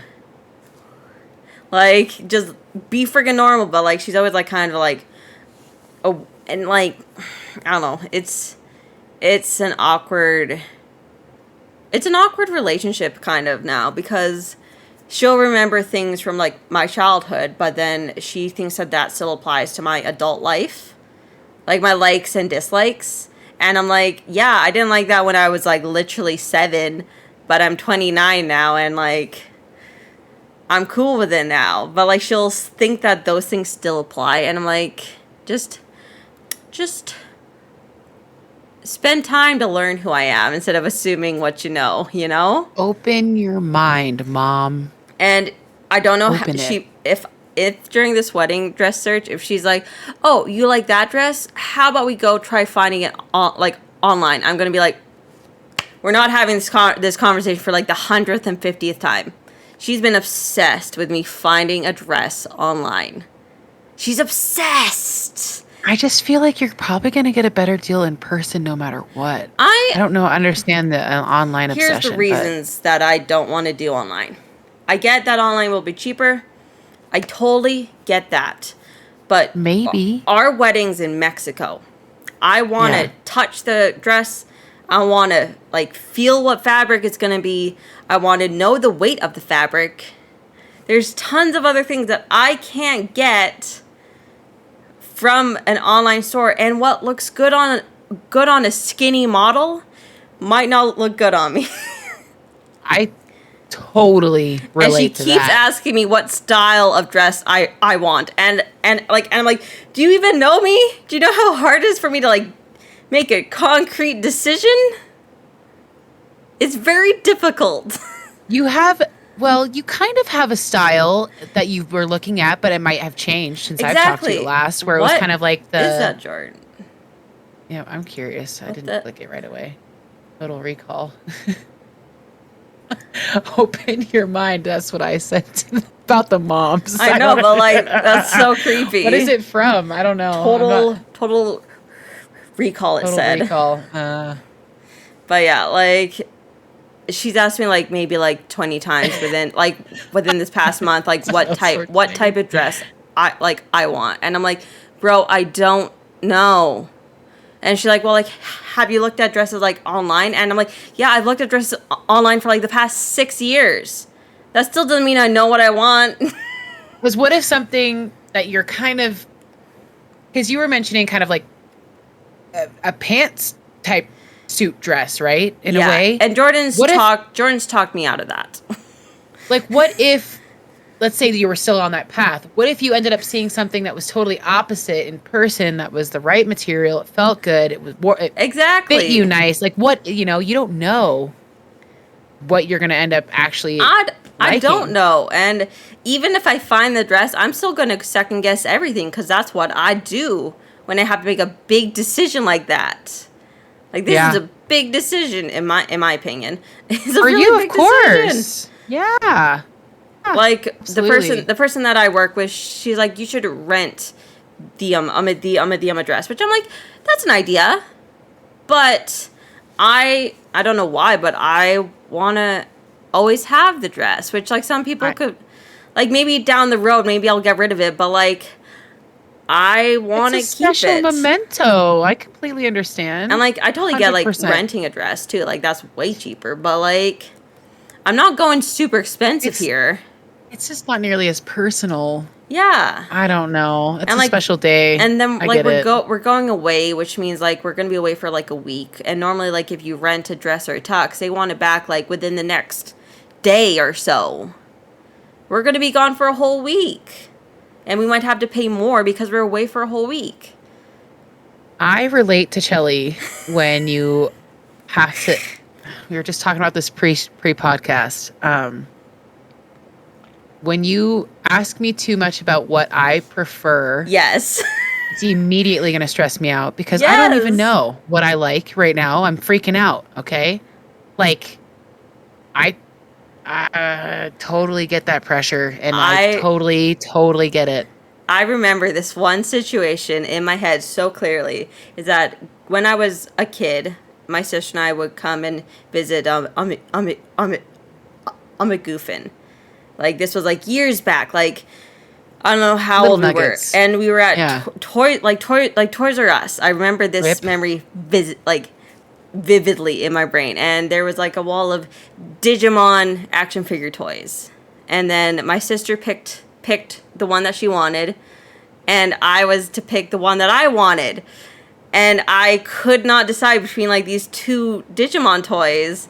And, like, I just couldn't do it. I had like a breakdown almost because I just couldn't decide, like, what if I pick this one but actually this one's better and I made a terrible decision. But like I remember that so vividly, and that's just when I'm stuck with that, I freeze and I don't know, and I'm gonna try to not do that when I go looking for a dress. I promise, Goofy. Because when that pressure kicks in, you're just like, I don't want it. Yeah, pretty much. Or you're like, fine, I'll just take that one, you know? Or like, and you don't really do it with the sincerity that you were looking for. Yeah. And, you don't want to waste anyone's time while you're sitting there trying to make a decision. I wasted a lot of time for that. I'm saying, though? When I was a kid, I wasted a lot of time. I don't know how long we spent there, but I felt like we spent like a long time just sitting in that one spot with me just having a meltdown essentially about which toy I want because I couldn't choose. You were there a long time. I also can relate to that, Brew, where I will just, because how I was raised, it was make a decision, go. Yeah. You know? So like even if I am having that back and forth, and that's where I end up just picking one or not picking at all, and then I regret it for not being more vocal. Yeah. I completely get it. And then if I'm too vocal, then I'm just upsetting someone because I'm expressing how I feel about the situation. So that's fucking Choose the annoying. wrong one. Like, I have like a general, then I just impulse grab one, and sometimes both. True, that's how Jordan is, and he encourages me to do that essentially if I can't decide on something. Like, if it's not something big, like it doesn't have to be something big and expensive. I'll do that for anything. Yeah. And he's like, just get both. And I'm like, is that allowed? Am I allowed to get both? Are you sure? Like, it's so funny, but like, I have like a general, I don't know, bubble of dress that I want, you know? Okay. Like, I'm not hard set on anything. I'm open to like anything, but yeah. Because you might find something you never really would have looked at that fits, feels, and just is the proper price and makes you feel great. That ends up being the one you choose. Exactly. You don't know. All of the pictures I have saved of like dresses from like back in the day, like till now, they're all different dresses, which says a lot. Yeah. Like, not a specific same type. No, they're all, the only thing I can guarantee you 100% is it's not just going to be a plain white dress. It will have some kind of lace. It will have some kind of sparkle. It will not be just a plain white dress. I can guarantee you of that part. Absolutely. There's going to have some dazzle to it. All right? There will, or else I'm gluing it on. I'm dyeing it myself. Yes. But yeah, so yeah, it'll be an interesting time. It will, yeah. Because I think it'll go well. I think it'll go well too. I'm going to be positive for you. Yeah. Because just as long as she doesn't mention it going on like online, and then be like, I'm shutting this down immediately. There's no online talk. I'm going to like make it a rule. There's no online talk allowed. Like, listen, it'd be best if you just let me be open to my store shopping. I don't want online suggestions. Yeah, and like I want the experience of a store. I want the experience of looking at a row of dresses and picking them up and going to try them on. And touching them and trying them on. Yeah. Yes. Yes. Like, it's all about the feel. Like, I have this one shirt that I absolutely love. But it's like, it's kind of sparkly on the outside, like all over. And it's kind of a rough sparkle on the outside. And it's a shirt, this is going to sound so dumb, that I cannot like cross stitch on. Like cross stitch with the shirt on because my arm's like rubbing against my shirt. I feel that. And I'm like, it irritates me. So like, nope. I can wear the shirt as long as I'm not touching the outside. Yeah, exactly. Far beyond imagination. And then Jordan farts on it. Yeah, Jordan will just fart on it. Hi, bye. What's up, Ivor? But yeah, Jordan is a good farter. He's a professional. He's a professional farter. He would win the Olympic gold in farting. As long as it's impressive. Only sound. Yeah. Like, if it comes to smell, then he's coming in dead last. Yeah, he did. Sorry. Double C's. I like that. Double C's.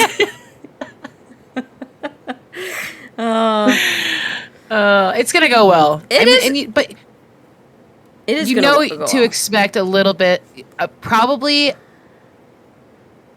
unless she's been able to move forward and understand that her daughter has grown. Yes. And to know her boundaries, everything's gonna go well. If she still proceeds to treat you in that way of like what you were and beyond from what you've grown from, that's going to be the balance changer. Yeah. There. Like, I know the two things that are going to be brought up during this thing, boundaries. Boundaries. The two things that are going to be brought up is the online thing, and I guarantee you she will ask, will I lose weight for the wedding? And the answer is, I don't know. I'm not committing to anything. I'm only committing to not gaining weight. That's the only thing I'm committing to. But I'm not committing to losing weight. Like, I'll do stuff, like do my ring fit, because I'm going to get back into it, because my ring fit has like gone out the fucking window from like get back on it. We need those streams again. Like from getting COVID and then like nearly breaking my arm, and I couldn't do it for like a long time for both of those reasons. And then I just haven't done it. And also, it's been fucking hot. Yeah. That time. If weight fluctuations happen, exactly. But like, she's got her own like issues with weight, and she would always project that upon her children, where it didn't really affect me, but affects my sister a lot. Like, she has a lot of weight problems because of a lot of her own issues and plus mom's issues. So that's the whole thing. But she'll probably ask that, and then I'll be like, honestly, I don't even know. I'm not even. It would be nice to lose weight, but I'm not gonna like ruin the wedding experience because of it. You know? Absolutely, and I don't think you should ever let anyone hold you down like that just because of them. But it's hard not to. Exactly. So, exactly, and like, I can preach all I want, but I'm exactly, and like, you're gonna be trying on dresses, which is gonna be like maybe upsetting if like something doesn't fit, but like whatever, like it's not gonna. I'm not gonna let it ruin anything. Don't. Yeah. Yeah. Gotta enjoy it. Enjoy it. Every moment of it. Because I'm planning on it being a one-time thing. Good luck. I hope it works out for you on that. Because I heard that I went elope style and ordered my dress off Amazon. But it was not a dress I would have ever chosen. Like, if I had gone out to look for one. Right? Yeah. It was just something short and then sweet. I bet if you went out and looked for one, I bet where you are, they would cost like $1 million, right? Yeah, pretty expensive. Like, I bet you would have to go to like Reno or something, get like a reasonably priced anything. I don't even think you can find wedding dresses around. Well, maybe in South Lake, by the casinos. Exactly. Yeah, you might. Yeah, I mean, you might have to get it in to be fit properly. Yeah, I guess, and, like stitched and whatever. But yeah, absolutely. Yeah, I'm excited. For the tits and the booty and whatever else is going on, you got to make sure all that shit fits in the dress. So yeah. Yeah, that's the most important part. Nothing about wedding dresses. Me neither. Me neither. I just hope that you have a good, I don't know what they would be, consultant, consultant, I guess, that is open and not just like weird. You know, you want someone that kind of guide you in that way too. Yeah. And, you know? Like, because apparently with, like, wedding dress shopping now, which Jordan and I had a big fight about because he thought we could just walk in and go try on dresses.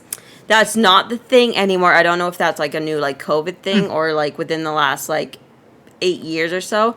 But you cannot, especially here, you cannot just walk in and go try on dresses. We didn't have a fight. Okay, we argued a little bit because you're like, you don't have to schedule anything. And I'm like, yes, you do. They will not take of COVID, you. I guess. And, like, I kind of like it because then, like, you're not overwhelmed by the sea of white dresses. Yeah. And then, so I booked an appointment out, like, a little bit out of town, like maybe, like, 40 minutes. No, not even 40 minutes, like 30 minutes away, just because I liked the vibe of their webpage. Because, like, they were all, like, all the ladies working there, and they're all different sizes and different ethnicities. And, like, I'm like, yeah, that's an inclusive group of people, so I'm expecting the selection to be an inclusive selection. Yeah. And then the other one's a little bit more posh, but is literally the only one that wasn't booked up, which I arranged this at the start of the month. I called like 4 places and they're like, "Nope, that date doesn't work. We're totally booked up." And I'm like, "This is 3 weeks away. What do you mean it's booked up?" Oh. Yeah, I'm like, Jesus. So I managed to snag one, like, down the road, because down the road from us, there's, like, a street full of bridal stores. It's back to back bridal stores. And when we first moved here and, like, walked around, we're like, what the fuck is with these bridal stores? There's What's like 30. Here? There's like 30. And we're like there's weird women's bridal stores, there's men's bridal stores. Like, it's just a street full of bridal stores. It's crazy. They're going. I think you get a lot of that in Reno. Yeah? Yeah. Yeah. And then my plan is, if I can't find a dress, next month they're doing, like, one of those sales wedding dress show things where, like, you walk in and there's, like, mountains of dresses. Mm-hmm. So I've bought a ticket to that, because with a ticket I can get in early and also get an actual dressing room instead of waiting in line. So I can't even believe there's that many people wedding dress shopping right now. Apparently there is. Major cities, all bridal stores. Same here.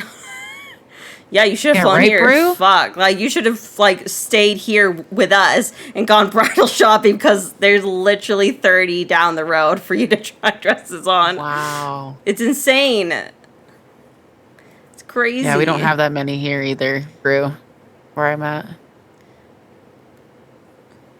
And I would...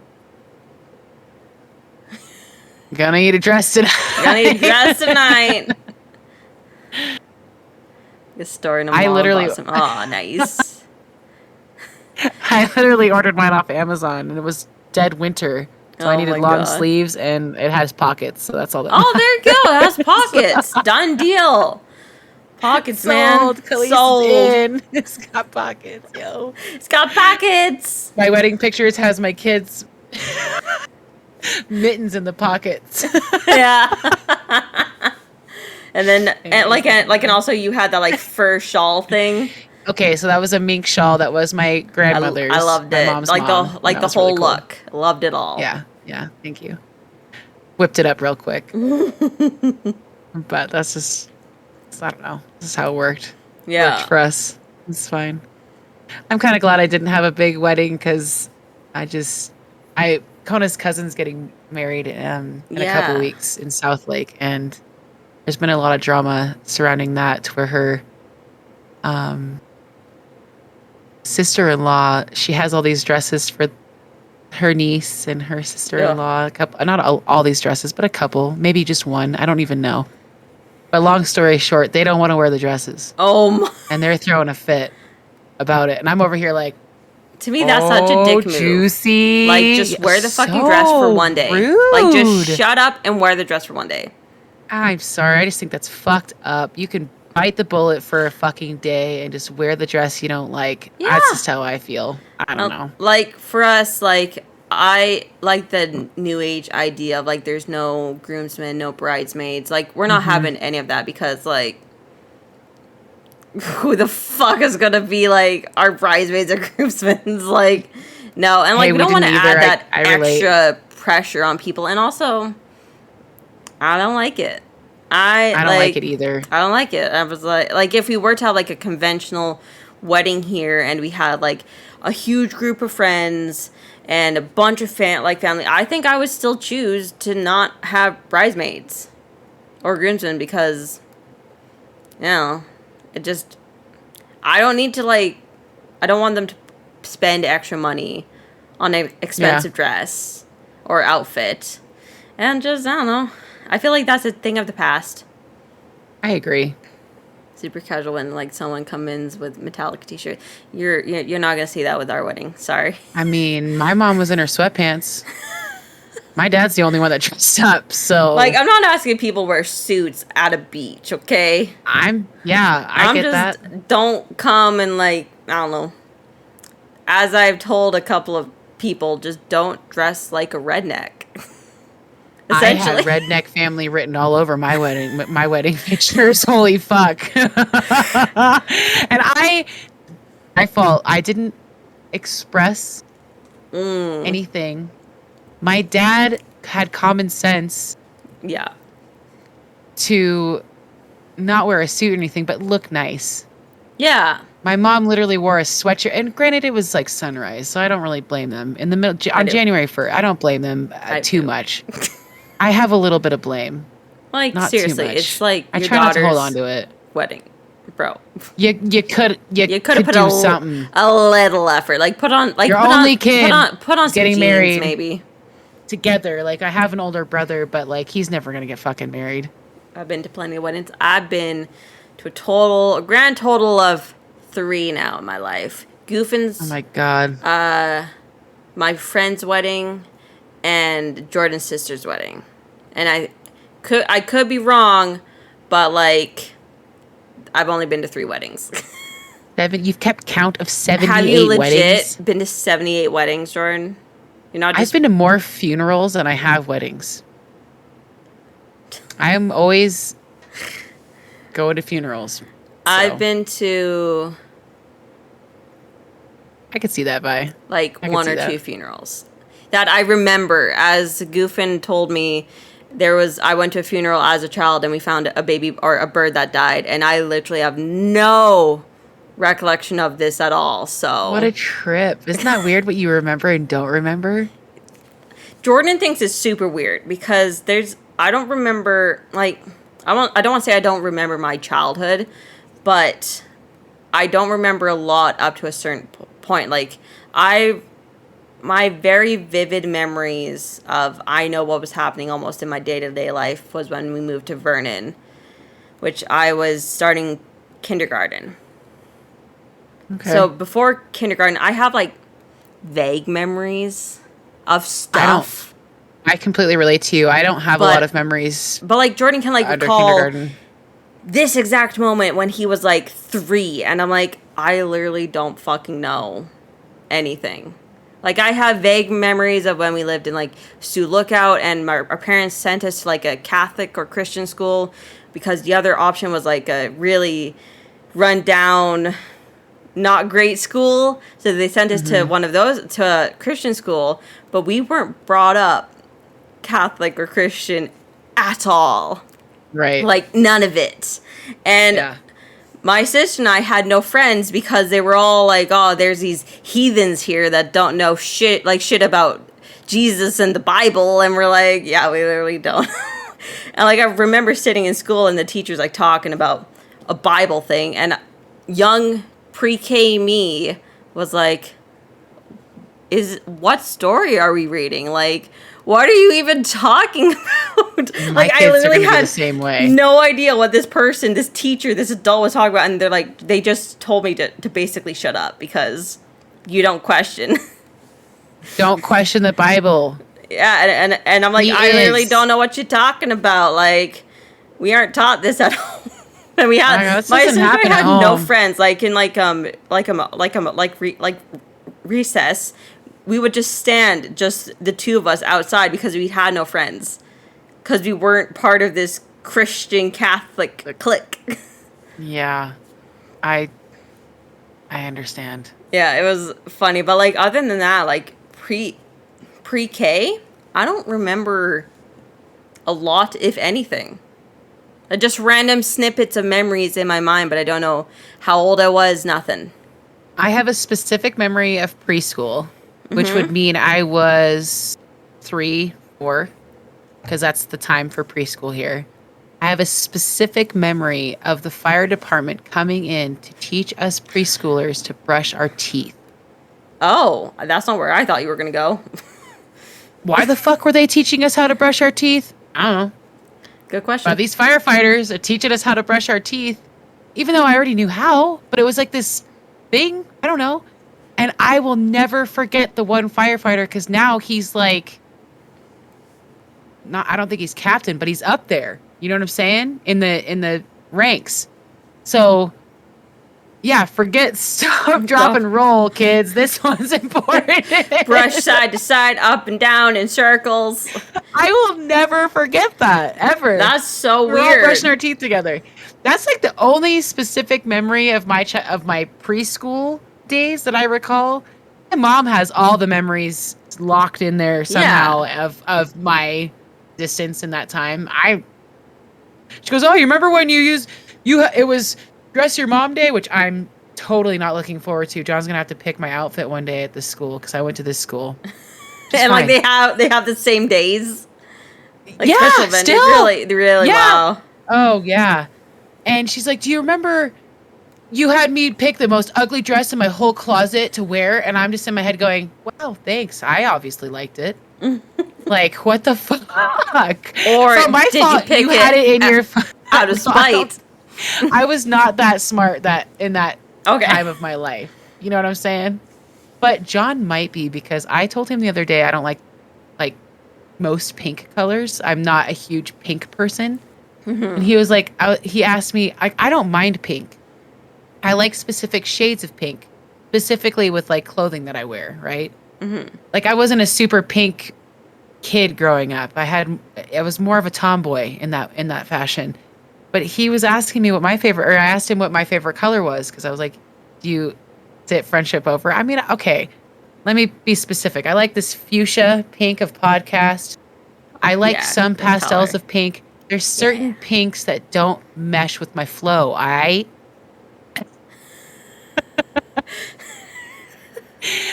will handle.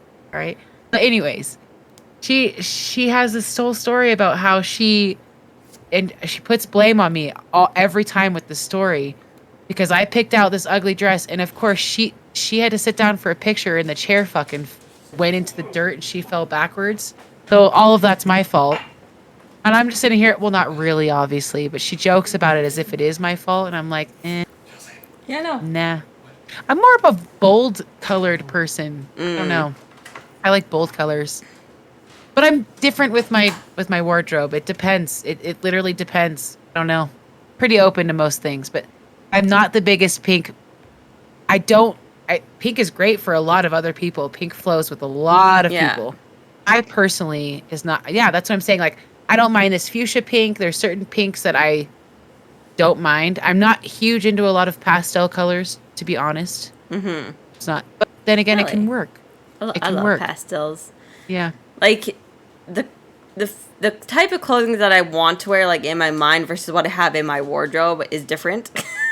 Yeah. Because clothes are expensive. They're so expensive. But if I had all the money in the world, I have like a wardrobe in my brain that like an aesthetic that I want to do, but I also feel like I would change up the aesthetic constantly.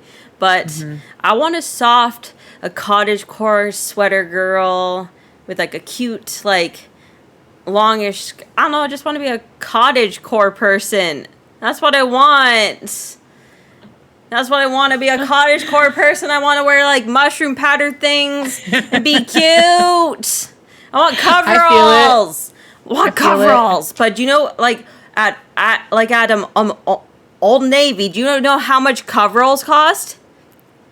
$80 at Old Navy.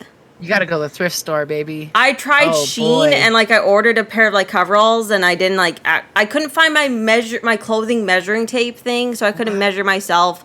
So I threw it to the wind and I ordered coveralls from Shein and they didn't fit, and I'm like, oh, these would be so cute if they fit me.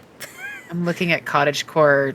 It says it's actually thecottagecore.com. Like that's the aesthetic I want. I feel that on you. I Hard. want it.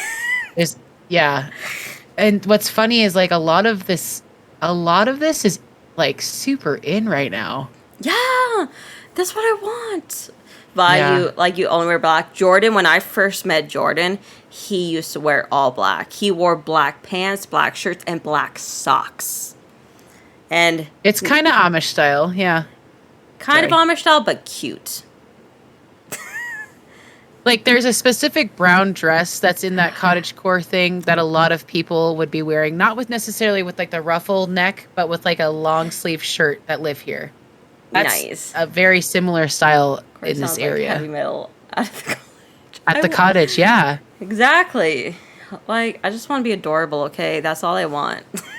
You are adorable. I know, but I want the clothes to back it up. I know I'm adorable. You've got great style. I love all of your. Well, I only see like pretty much the top of half of you when and also jamming. The clothes I wear. The clothes I wear at work are completely different than what I wear like on streams and at home.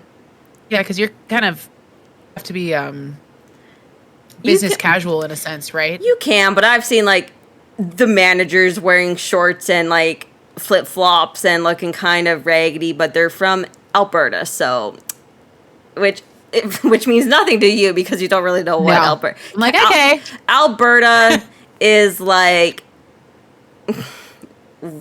depends on where you're from, Alberta, but I always tell them, Jordan, you can tell when someone's from Alberta. It's they can be very redneck. Montana. Very redneck. Sense. Not sounds not classy like country, but like redneck. It's literally where I'm from, is what that reminds me of. Literally.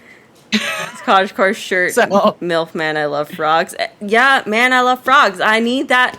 Like, that's the aesthetic that I strive. That I would love to do, but it's so expensive.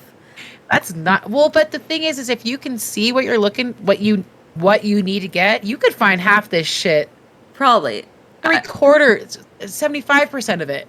In a thrift shop, if you... I gotta go to a proper thrift shop in Vancouver that's not like Value Village. Trashy. I need to find like a mom pop thrift shop. Yes, I need to find, and I'm sure there's shit ton in Vancouver. It's fucking Vancouver. Like that's like, I mean, hopefully you find stuff like that. I mean, I don't know. I've never really gone like thrift shopping, typically but like you can find that. I don't think I could drag Jordan thrift shopping. That's fair. I'm all about thrift shop. Like, if you can find stuff you need. I went to our local thrift shop, which I don't like to go there because anytime I try to donate to them, they don't want to accept any of the shit because they have too much. But then I go shop there and I'm like, you don't have anything that I'm looking for, which is not relevant. But it's just like, what the fuck is this shit? Yeah. I actually ended up getting some really cute rugs. For $5 a pop, which they would never have been $5 a pop ever. And they're like blue. Here, just quickly.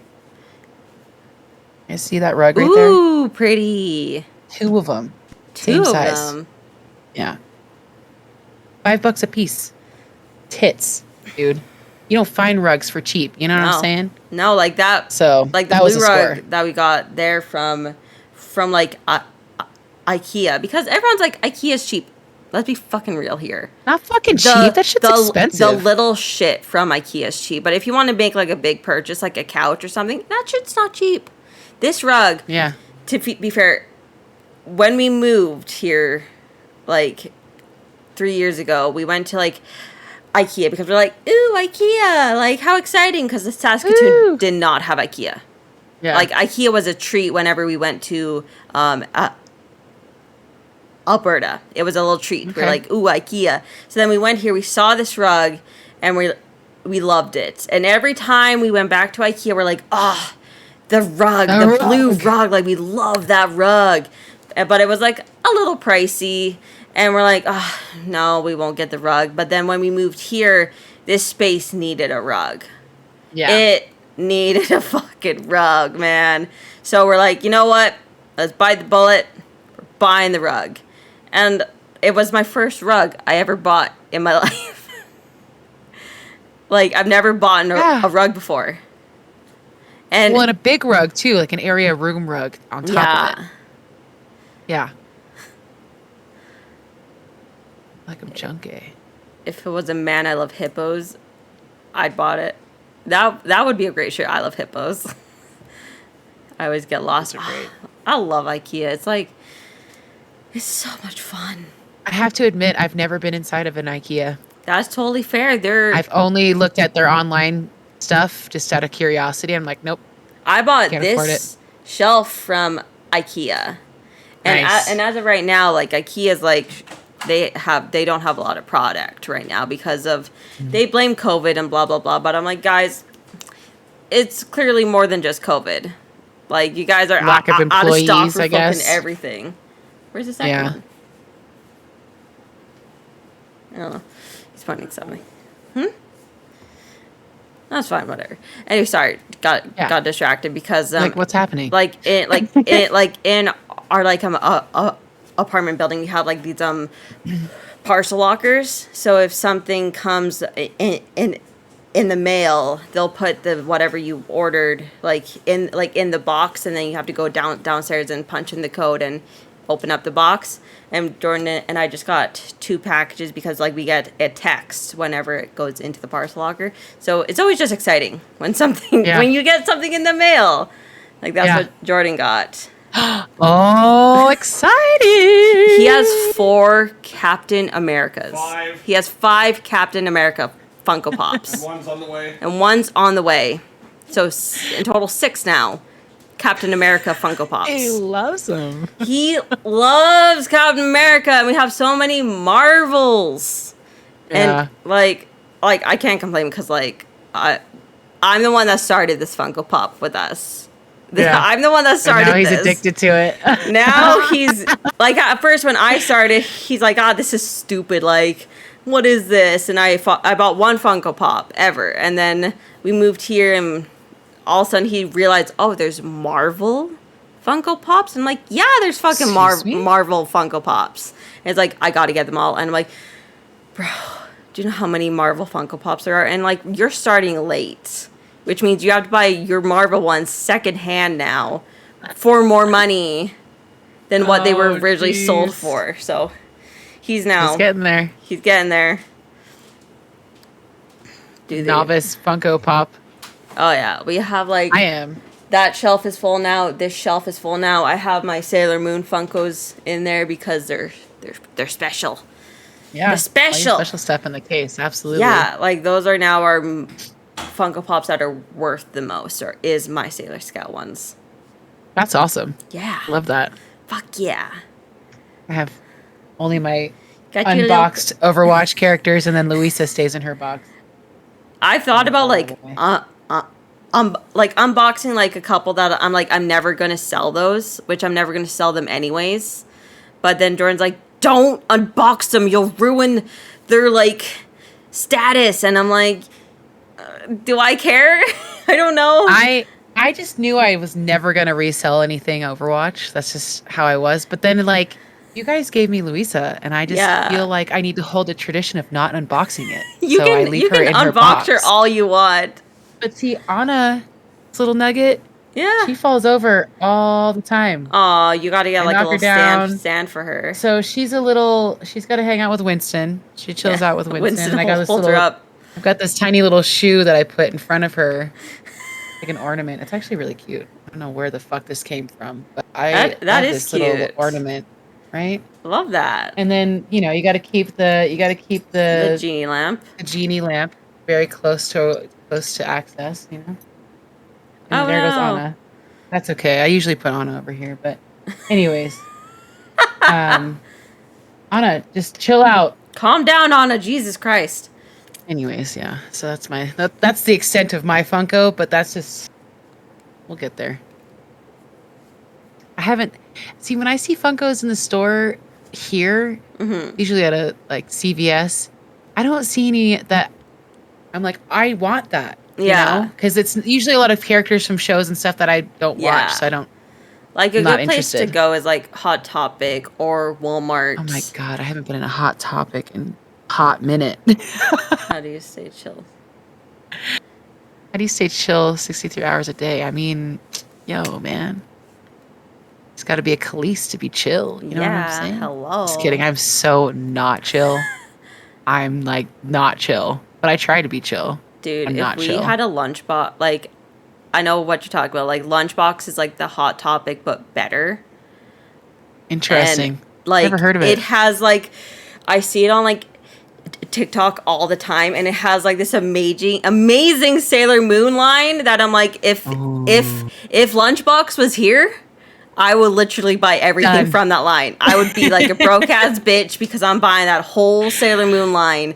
Like, they have like the cutest clothes and stuff, and I'm like, oh, where's? I've never heard of it either. I never heard of it until TikTok. They were like showing stuff off, and I'm like, this looks like Hot Topic, but better. Antoinette wasn't. Oh, Brew, I'm so jealous. They have such cute stuff. But like Hot Topic has a lot of good stuff too. But like Lunchbox is like the superior Hot Topic. All right. Speaking of Hot Topic, I got a funny story. Send it. We were in Hot Topic, just looking at stuff, just doing our thing, and I was wearing my my cross stitched Grogu hat that I stitched myself by hand, and I was looking at stuff, and like in the store they have like those magnetic security stand things, and it was beeping. And everyone's like, who's making it beep? Like you do whenever someone makes a beep. Yeah. And the lady in the store said, to me, you're standing too close to this tag thing, and your hat is setting it off. And I'm like, hold on. This is my hat that I made. And she's like, what? And I'm like, look at it. Like, I handmade this hat. And she's like, oh my God, like, that looks like something that we sell. And I'm like, no. Wow. I promise you I made this. I'm not stealing this. And she's like, that looks awesome. Good job. So my hat is good enough that a store employee thought that it was their merch. Yes, Shelly. That's amazing. But what if she didn't believe me, though? That would have sucked. I would have been like, look at my Instagram. Look at my work. Oh, here's me making it right here. You see that? Yeah. Shelly B, I wasn't being accused of stealing. I was just like standing too close to the scanny thing and setting it off. But I'm like, no, this is mine. This is my hat. And she's like, holy shit, dude. They were like, no, you're too close to that. You need to put the hat back, ma'am. I'm like, please. No, I spent like a day on this thing. No, this is mine. I take it home. Thank you. Spiky Joey from Hot Topic, classic. Oh, you have Nana's hat. Yeah, my Nana wants me to stitch something on her hat, and I'm like, do you want like a flower or something? And she's like, no, I want something like one of your little characters. And I'm like, you don't even know who anyone is. And she's like, I just want one of your characters. I'm like, okay, I'll put Grogu or something on it. What about something are there any characters that you can think of that remind you of her that you could put on there? I'll think about that. Yeah. Corgi butt. Yeah. Put a corgi butt on her. Corgi butt. How cute. Corgis are so cute. Corgis are cute. Like, oh my God. The other day, I wasn't downstairs, but Jordan was out for a smoke. And at our first building that we were ever at, there was this corgi that like lived there, and his name was Waffles. That was his name. Stop. And he was like just an adorable corgi. I loved him. He was a great dog. And Jordan was downstairs for a smoke, and he looks over, and there's Waffles, and like, and his mom, like his like his mom and dad. Mom. Yeah. And then he's like, "Oh my god!" And like he's texting me, and and then he took like a sneaky photo, going, "It's waffles," and I'm like, "It's waffles." And I thought about like running downstairs and be like, "Waffles," but they might not like recognize me, and they might just think that I'm a crazy lady that knows their dog's names. Most dog people accept that, though. Most dog people accept that craziness, especially if they know their dog's tits, dude. I'm just saying. Can I help you? Hi, Patrick. Excuse me, can I help you? Is he yelling at you? I heard him just meow at nothing. You okay, bud? He's like, Mom. Yeah, he's fine. A boy. The meow? Really? He needs you. What's up, bud? Don't know what he's doing. He's acting real sus, like he sees a ghost or something. We'll give him a little pss, pss, pss, pss. What's up? No, he's looking out the window right now. He doesn't have time for my pss, pss, pss, pss, pss. Does not have time for that. Pss, pss, pss. He's like, I hear that. Kitty, kitty, kitty, kitty, kitty. He's like, I hear that shit. What the fuck you guys do? Hello? The ear. Hello? Sir? He's like, nah, I'm ignoring you now. I'm not listening to you anymore. Oh, jeez. You want to see Patrick's poop? Because you know it smells bad?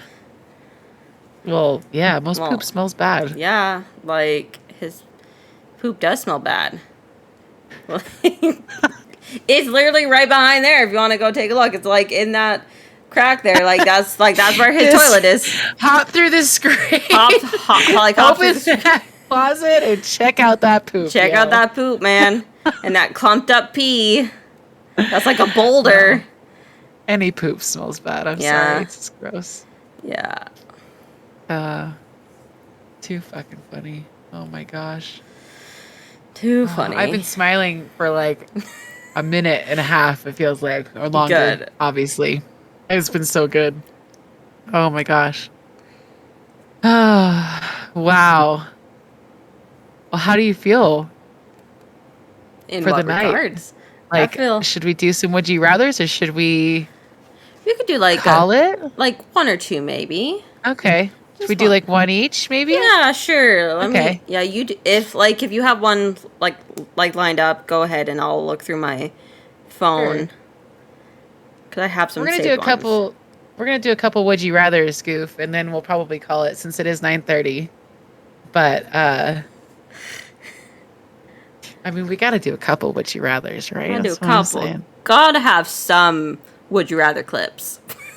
A sample of Patrick's poo so I can put it in my backyard to scare the hostile source. I could sell Patrick's poop to you if you want. I can make that a new business. Do you want to buy my cat shit? Literal shit? Poop. Get your cat poop. Get your cat poop. Okay, so here's my would you rather. I'm going to put it in chat. Would you rather 30 butterflies instantly appear from nowhere every time you sneeze, or one very angry squirrel appear from nowhere every time you cough? Say that one more time. Would you rather 30 butterflies instantly appear from nowhere every time you sneeze, one very angry squirrel appear from nowhere every time you cough? I'm going to say, since there's no definition, I don't think the squirrel attacked. I think it just angrily chirps at you. Okay, like I was about to say, like, how do you know I've experienced, and because they just sit there and yell at you. Hello, I'm the squirrel queen over there. Over here, not there. I'm here. It would be hilarious. I don't know. You've never heard a squirrel get mad? God, it's fucking annoying. You guys say butterflies, but I recently came across a TikTok of that lady who like stars in that new movie Nope. And she was talking about a previous movie that she did where she had to do a scene with a bunch of butterflies, which she thought was going to be fine because they're butterflies, right? No, and she said that butterflies actually like pee and they just do it a lot. And she got like covered in like liquid doing the scene from the butterflies excrement or whatever it could be. So do you guys still choose the butterflies after hearing that story? I don't like Give it okay, squirrel. anything in masses like that. Like okay. Even butterflies? So yeah, fuck that shit. So that's something you mentioned, that your mom will bring up something that you used to not enjoy and think that it still applies to your adulthood. So that's the same thing for me and my mom and butterflies, okay? I don't really like flying insects or birds, but I am grown enough to look past that to the point I actually let a fucking moth crawl on my finger the other day, which I would have never fucking done, okay? Ever. Still won't. I wouldn't. But I just felt compelled to save this fucking moth because it was like going into my sink, and I got it out of there and let it fly away, right? I would have never given a shit about that. I don't know, maybe it's just trying to teach my kids to be kind to everything on the earth kind of scenario. But I've grown past that. But if 30 of those motherfuckers every time I sneeze, like, what if you have one of those sneezing attacks, like sneeze 3 times? That's 90 butterflies. What if you sneeze 8 times? Oh my God, no. That's a lot of butterflies. Oh my God, no. I think I'm going to choose 240. Squirrel because I like squirrel. Like, I like butterflies, but I like squirrels. I was like, whenever we're driving around and I see a squirrel, I'm like, squirrel! But like, I actually like shout out squirrel because they're just so exciting. I love seeing squirrels. They're so cute with their fuzzy tails. Like, I'm so here for the squirrels. I will say I'd prefer hear a squirrel get mad at me every time I cough, because it's already like that way in my life where I live. Yeah. Like literally, John's like, Mommy, there's a squirrel on the tree right there. It saw me and it was like, and like got hella mad, and then it pulled up hates you. Tree, and well, this is the half cut squirrel. We've bonded. Yeah. But they still are very territorial. Yeah. Tree squirrels. Okay. Ground squirrels eat everything. Those are the ones fucking going down. Just saying. Not really. Haven't done shit to try to prevent that. Just eat my garden, whatever. I'll try next year. But still, you know what I mean? I'd rather hear a squirrel. Every time I sneeze, Patrick, I don't know if he gets offended. I don't really know what goes on, but I sneeze and he's like, like he tells me off for sneezing, and then I apologize, and he has a lot more to say after I apologize still, and he gets offended. Like Jordan, he'll sometimes get offended, but when I sneeze, he gets offended by my sneezes. He sounds like this. He does. He sounds like your squirrel yelling at you. It's the same chattering noise he makes when like I sneeze. He gets really offended. It's so funny.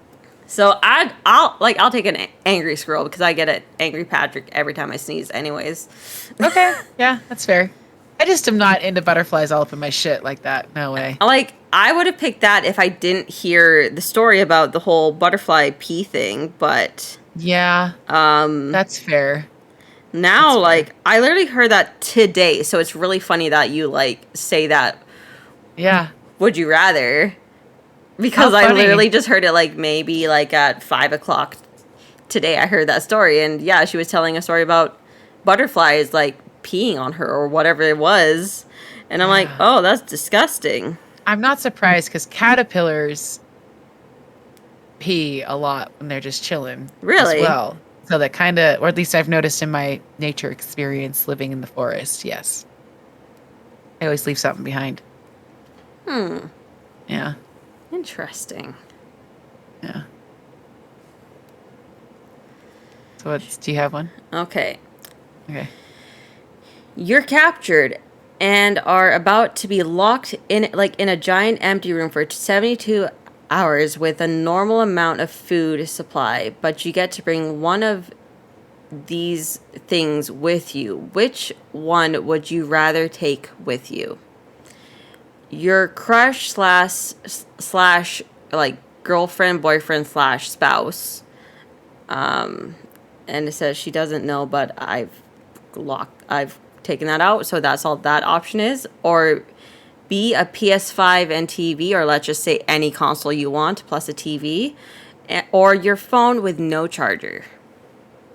So I'll read that one more time because that was kind of convoluted.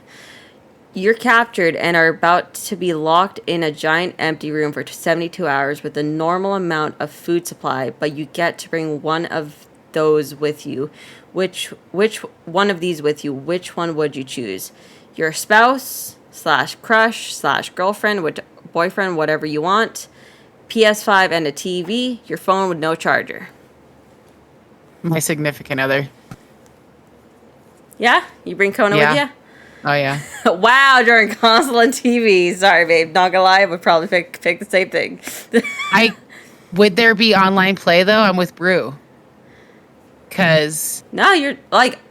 Do you not play, like, single-player alone games? No, not very often. Oh. Well, I know. I love, okay, like, I used to. Never mind for my argument there. Yeah, like, no, I'm like, I don't. Play, like, Stardew Valley or... Power Wash Simulator or something like that. Occasionally I get Animal Crossing at night, and that's if I'm lucky before bed. But it's not that you're single goofing, but it could be any, like, your celebrity crush even. There's no rules to this. I'm with Brew. If there's online play available with the console and TV that I have, I would say, hey, enjoy your 72-hour vacation for me. Let's jam some Overwatch tonight. Bada bing, bada boom. Okay, I'm going to make... No, I'd still want him there. I'd make him suffer with me. That's simple. If online play was, then hubs would play too, so win-win. No online play allowed. I'm making up the rules here. There's just some internet so you can play a basic game, but there's no online play. You have, like, your Xbox with no gold.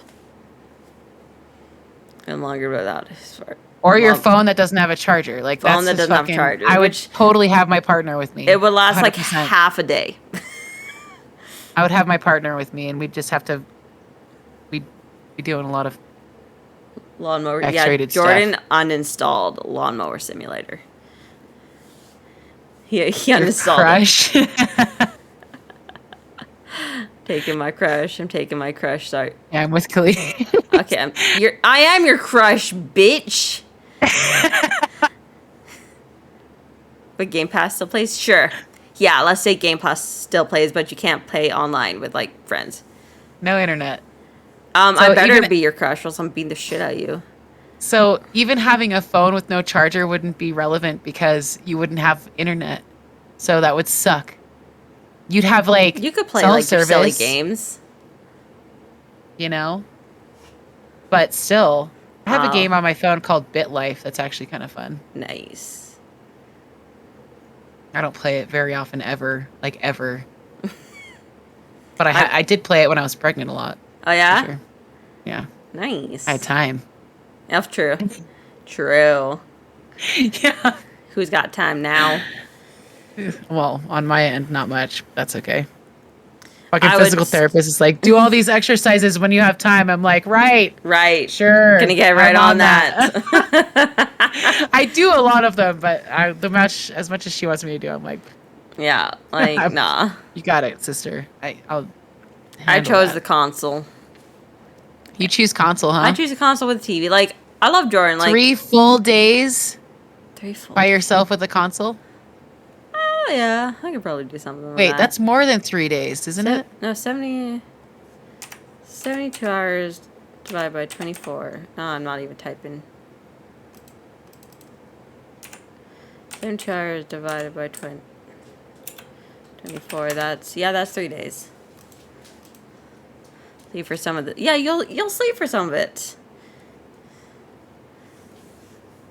What are we gonna? You're muted. You're muted. You're muted. Am I muted? Hello? Oh no, I deafened myself because I pressed a button, and it's like let's. Damn it! Well, can you? I didn't touch shit. I'm not muted. She's not muted. It's me. I'm dumb. Yeah, I'm here. Yeah. You're not dumb.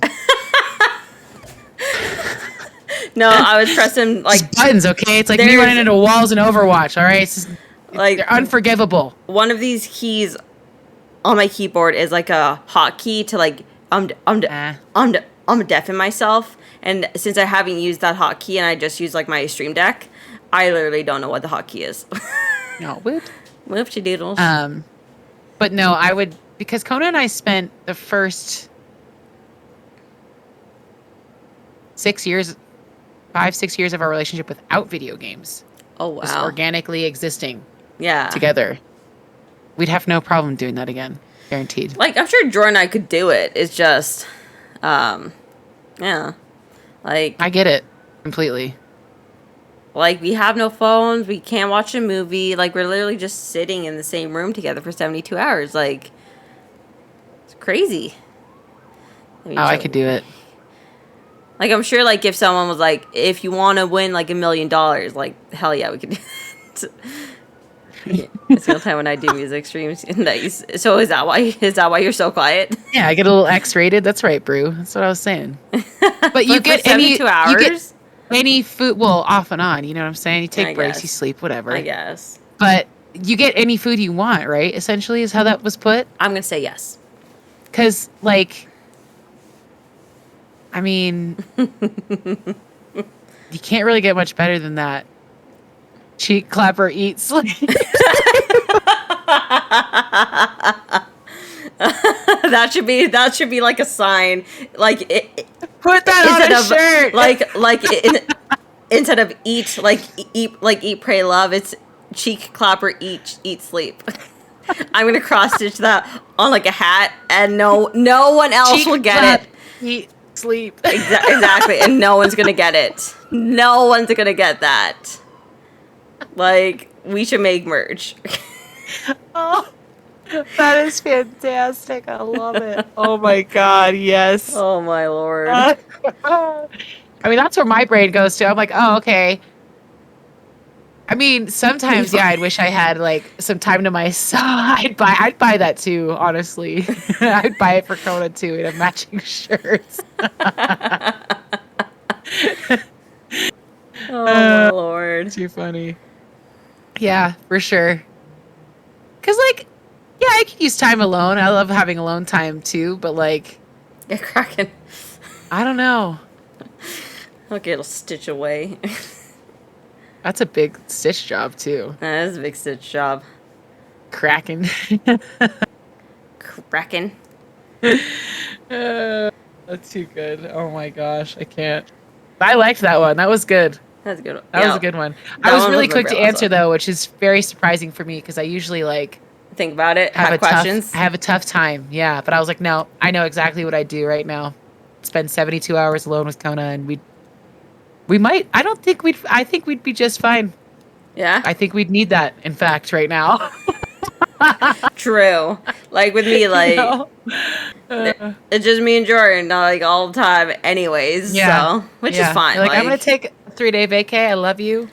Honestly, like knowing us, like I can barely like go get like my nails done, and I'll be like, oh, I miss Jordan. Yeah, I need my homie. I wish Jordan would come get my nails done with me. Yeah, I could just sit there completely. So I say that, but like in reality, the answer would be Jordan. Like all jokes aside, it would be Jordan. Yeah. But in a world where Jordan and I aren't so codependent, clingy, what do you want to call us? Obsessed? Sitting there for an hour. You are. Sitting there for an hour. Oh, geez. Well, that's your decision, but for my decision, in love, holding him hostage. Then I guess, holding him as hostage or in love. You're just happy together. Kind of the same thing. Yeah. Yeah. You're just happy together. Hell yeah!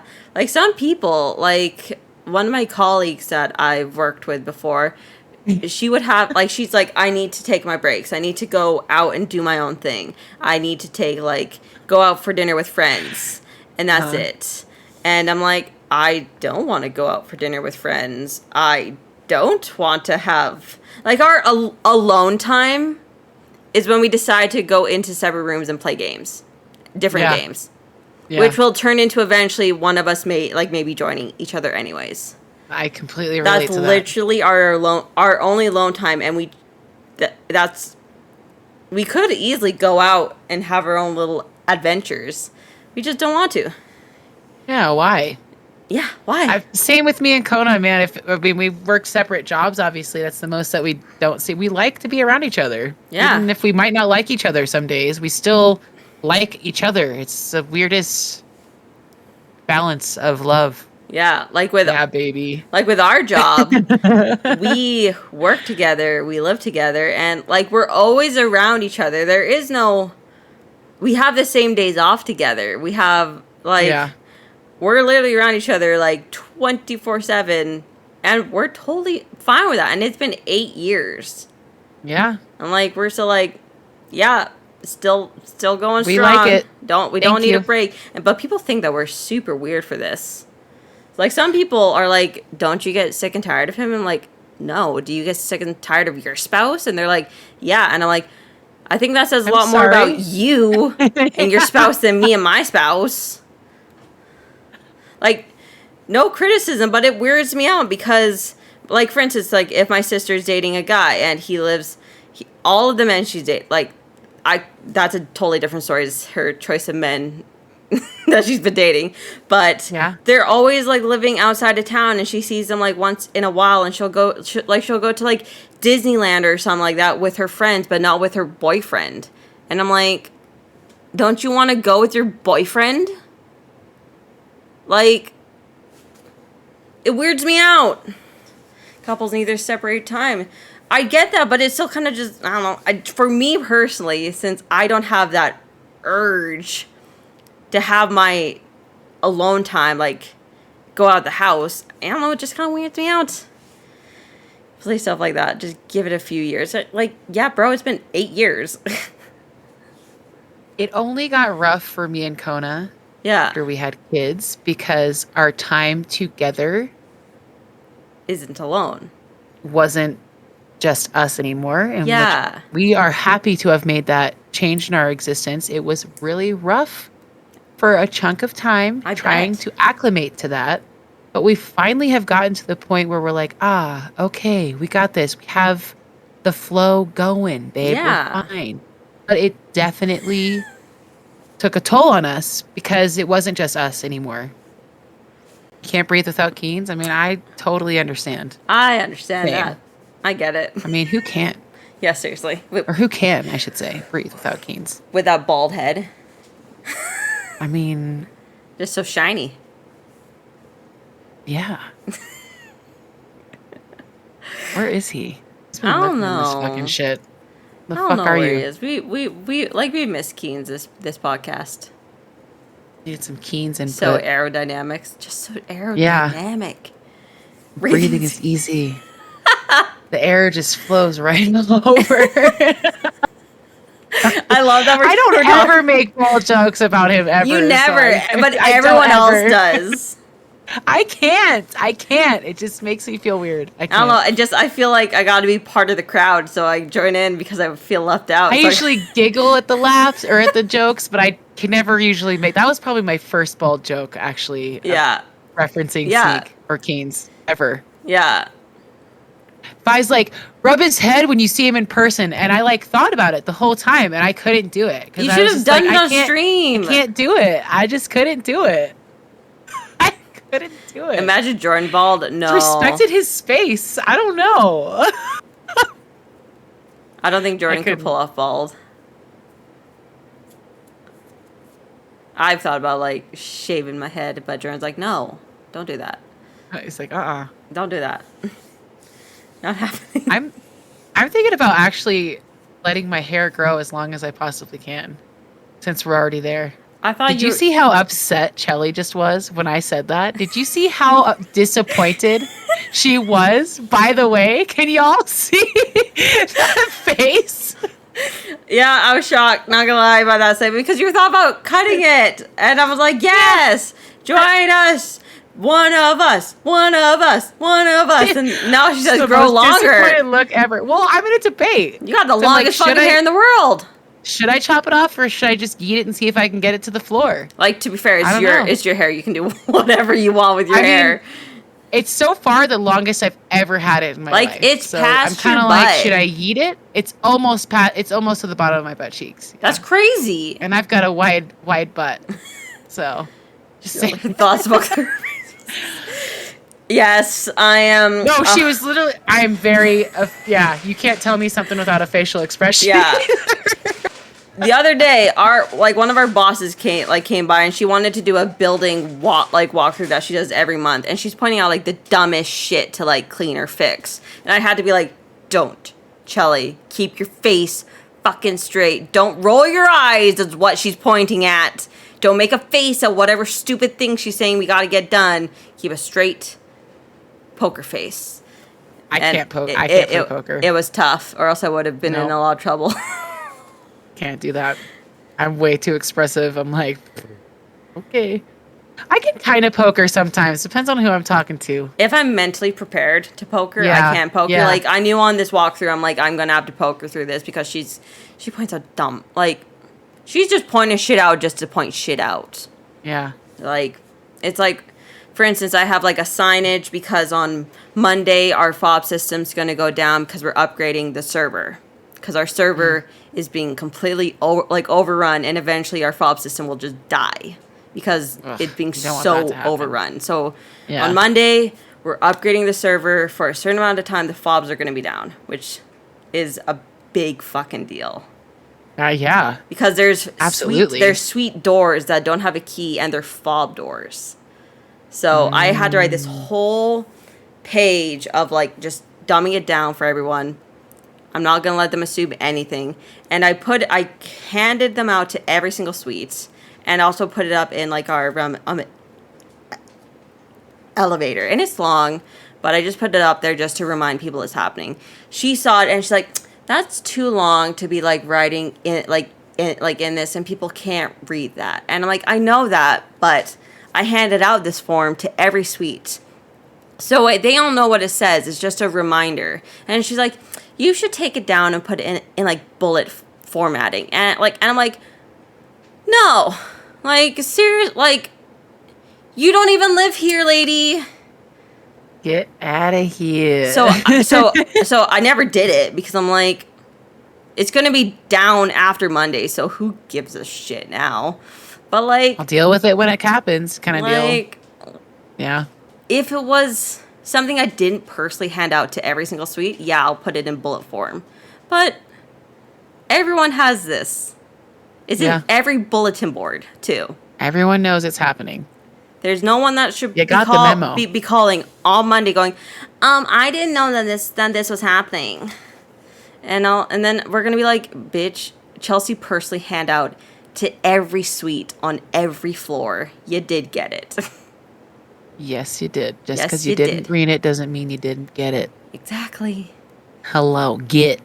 As if I said, get. Get. I can't. She's my kind of boss, somewhat.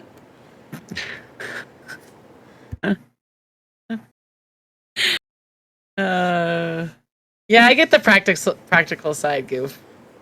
I don't know. I was just kind of fucking around. Someone's like, cut your hair and donate it to Locks of Love, or just donate it. Yeah. But no, Brew, I didn't say if I should eat it. I don't think. Unless I was in the middle of saying something. Yeah. And something else came up. You know? I'd love to tell her to fuck right off. Yeah. Jordan's not a big fan. She's a micromanager. That's not fun. No. Not at all. Not a fan. My boss at one of my jobs is kind of on that flow. It's so annoying. She actually tried to tell me that I was using too much bleach. One who like poisoned herself with bleach. Like, yeah. And spring, right, you did do that. I forgot. Winter, okay. And she said that it was staining the towels yellow because I was using so much. So after because the other housekeeper and I worked together on Sundays, and he started doing laundry, and that shit was so heavily bleached that I was like, oh, I'm the one getting blamed for something I'm not even doing. But it's the man that's living in a tent. Oh God, our whole laundry, our whole housekeeper's room, whatever, lounge, whatever, office, whatever. Staff room. Part of it is, it's not even like a staff, I guess. It's like our storage space, even with the washer and dryers. It's hard to explain, but half of it, or I should say a good chunk of it, is dude's kitchen, which is fine. It doesn't bother me. I'm not there very often, but it just... That's weird. But it just made me kind of laugh because I was just like, because I didn't want her to think that I was... Anyways, I had to explain myself. I'm not taking the blame for that. No, absolutely not. I was like, well, actually, I only do this and that, and well, a lot of those people were from weddings, and their fucking foundation and makeup destroyed your white towels. So. Yeah. Not my fault. Yeah, seriously. I use staying away. Oh. Yeah. Sorry. So, anyways. Floss with it? It sucks getting your hair stuck between your teeth. It's happened to me. I'm good. Why? Because why is your hair stuck between your teeth? It just happens sometimes. My hair is like literally 3 feet long. I guess. It just happens sometimes. like a loose stray wipe. I don't know. It just happens. It literally just happens to me. I have so much fucking hair. Look at my hair. You can't even fathom to think of how that would feel. Like, I haven't had long hair for like 7 years. I think I cut my hair short like 7 years ago. What's the longest your hair's been? The longest, it's to the top of my butt, I think. Oh, that's pretty long. Like, I have like curly hair. And like when I would, like, not when it was curly, but if I grabbed a strand of hair and like pulled it straight, it would be at the bottom of my butt. But with the curls, probably like the middle of my back. I have really wavy kind of curly hair as well. Yeah. She's really short. So is it still long if I'm short? Yeah. Yeah. Yeah. Like, I'm just imagining, like, your hair, like, down to your butt. If, like, you stood next to me and was, like, you crouched down to my height, how... Would it be the same? Yeah! I see. At the wedding science experiment. Yeah, because I can't cut it now. No, you gotta keep it now. It needs to be extra long till then. Hello. It needs to stay long until then because we need to do this science experiment now. Hello. I just made a choker with my braids, by the way. I know. It looks really nice, actually. Really stylish. Statement. It is. She's really... It's been below my chest. That's pretty long. Yeah. I feel like I remember seeing you with really long hair. Your hair is now recently short, right?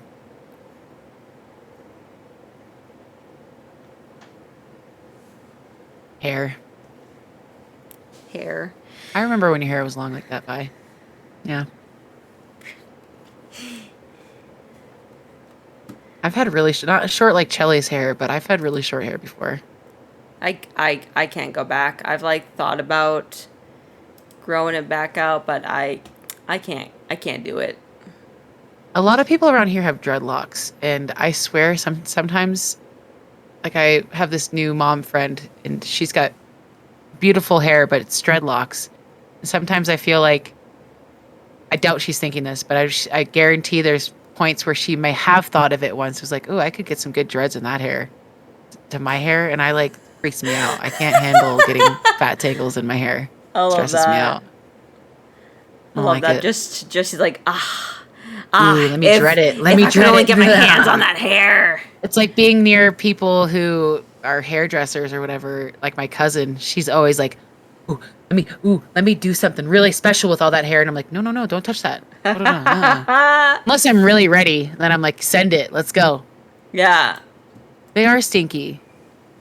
Well, actually, you can maintain dreads and they won't be stinky. There is a way to do it. There's a way to do it. I've heard. Not down. Not down at all. Just makes your hair like broken and brittle and gnarly. Ooh. My hair's still wet from my shower this afternoon. Really? Yeah. My hair dries in like 30 like not even lying, like 30 seconds. God, I wish. Like I have to get mine'll still be wet tomorrow. I have to get out of our shower and then I have to immediately brush it forward because that's how I style my hair. I brush it forward. But if I wait till it dries, I'm fucked. I cannot brush that shit. It's staying. Whatever it dries in, that's what I'm wearing that day. That's why I comb or brush my hair like this so I have a smooth top. Because if I don't, it's just like. Yeah. I'm like, I can't. Like, there'd be times when, like, I get out and I'm, like, playing, like, on my phone and I'm like, oh, shit, my hair's drying and I need to, like, run to the washroom and brush my hair. Because if not, then I will take another shower just to wet my hair. Because it's just wild. So you can properly keep it contained. I feel that completely. Mm-hmm. Yeah. Fucking amazing. What a podcast tonight, you guys. What a this podcast. Has been a fucking blast. What a week. What a podcast. What a week. What a podcast. Talking about? Who knows? Every week. I agree, Vi. And I don't know if it's because I have thick hair or what, but the shortest I've had, it was a lot to style and maintain for me. Because my hair gets big. Yeah. Quick. Yeah. And I've never gone that short. I don't think I could. I don't think I personally could. I just don't think I could. It's a game changer. You save so much time, like, not shampooing it. You use, like, a little dollop of shampoo with, like, nothing more, and, like, just... And see, it's out. I don't use that much shampoo. I still use a good amount. But I only use it on the top of my head. I don't use it through everything else. So I don't need that much for here. And then... I condition that. I don't condition the top because it makes my hair oily too quick. For my preference. Yeah. And I also like long hair because I don't see as many grays. So there's that. Actually, I don't really have any grays, but I give them all to Kona.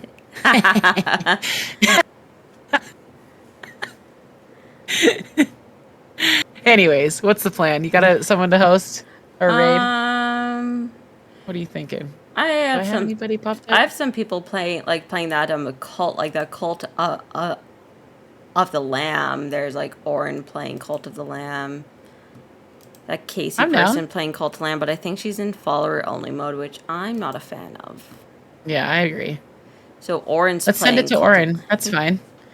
Let's go to, that's our raid command.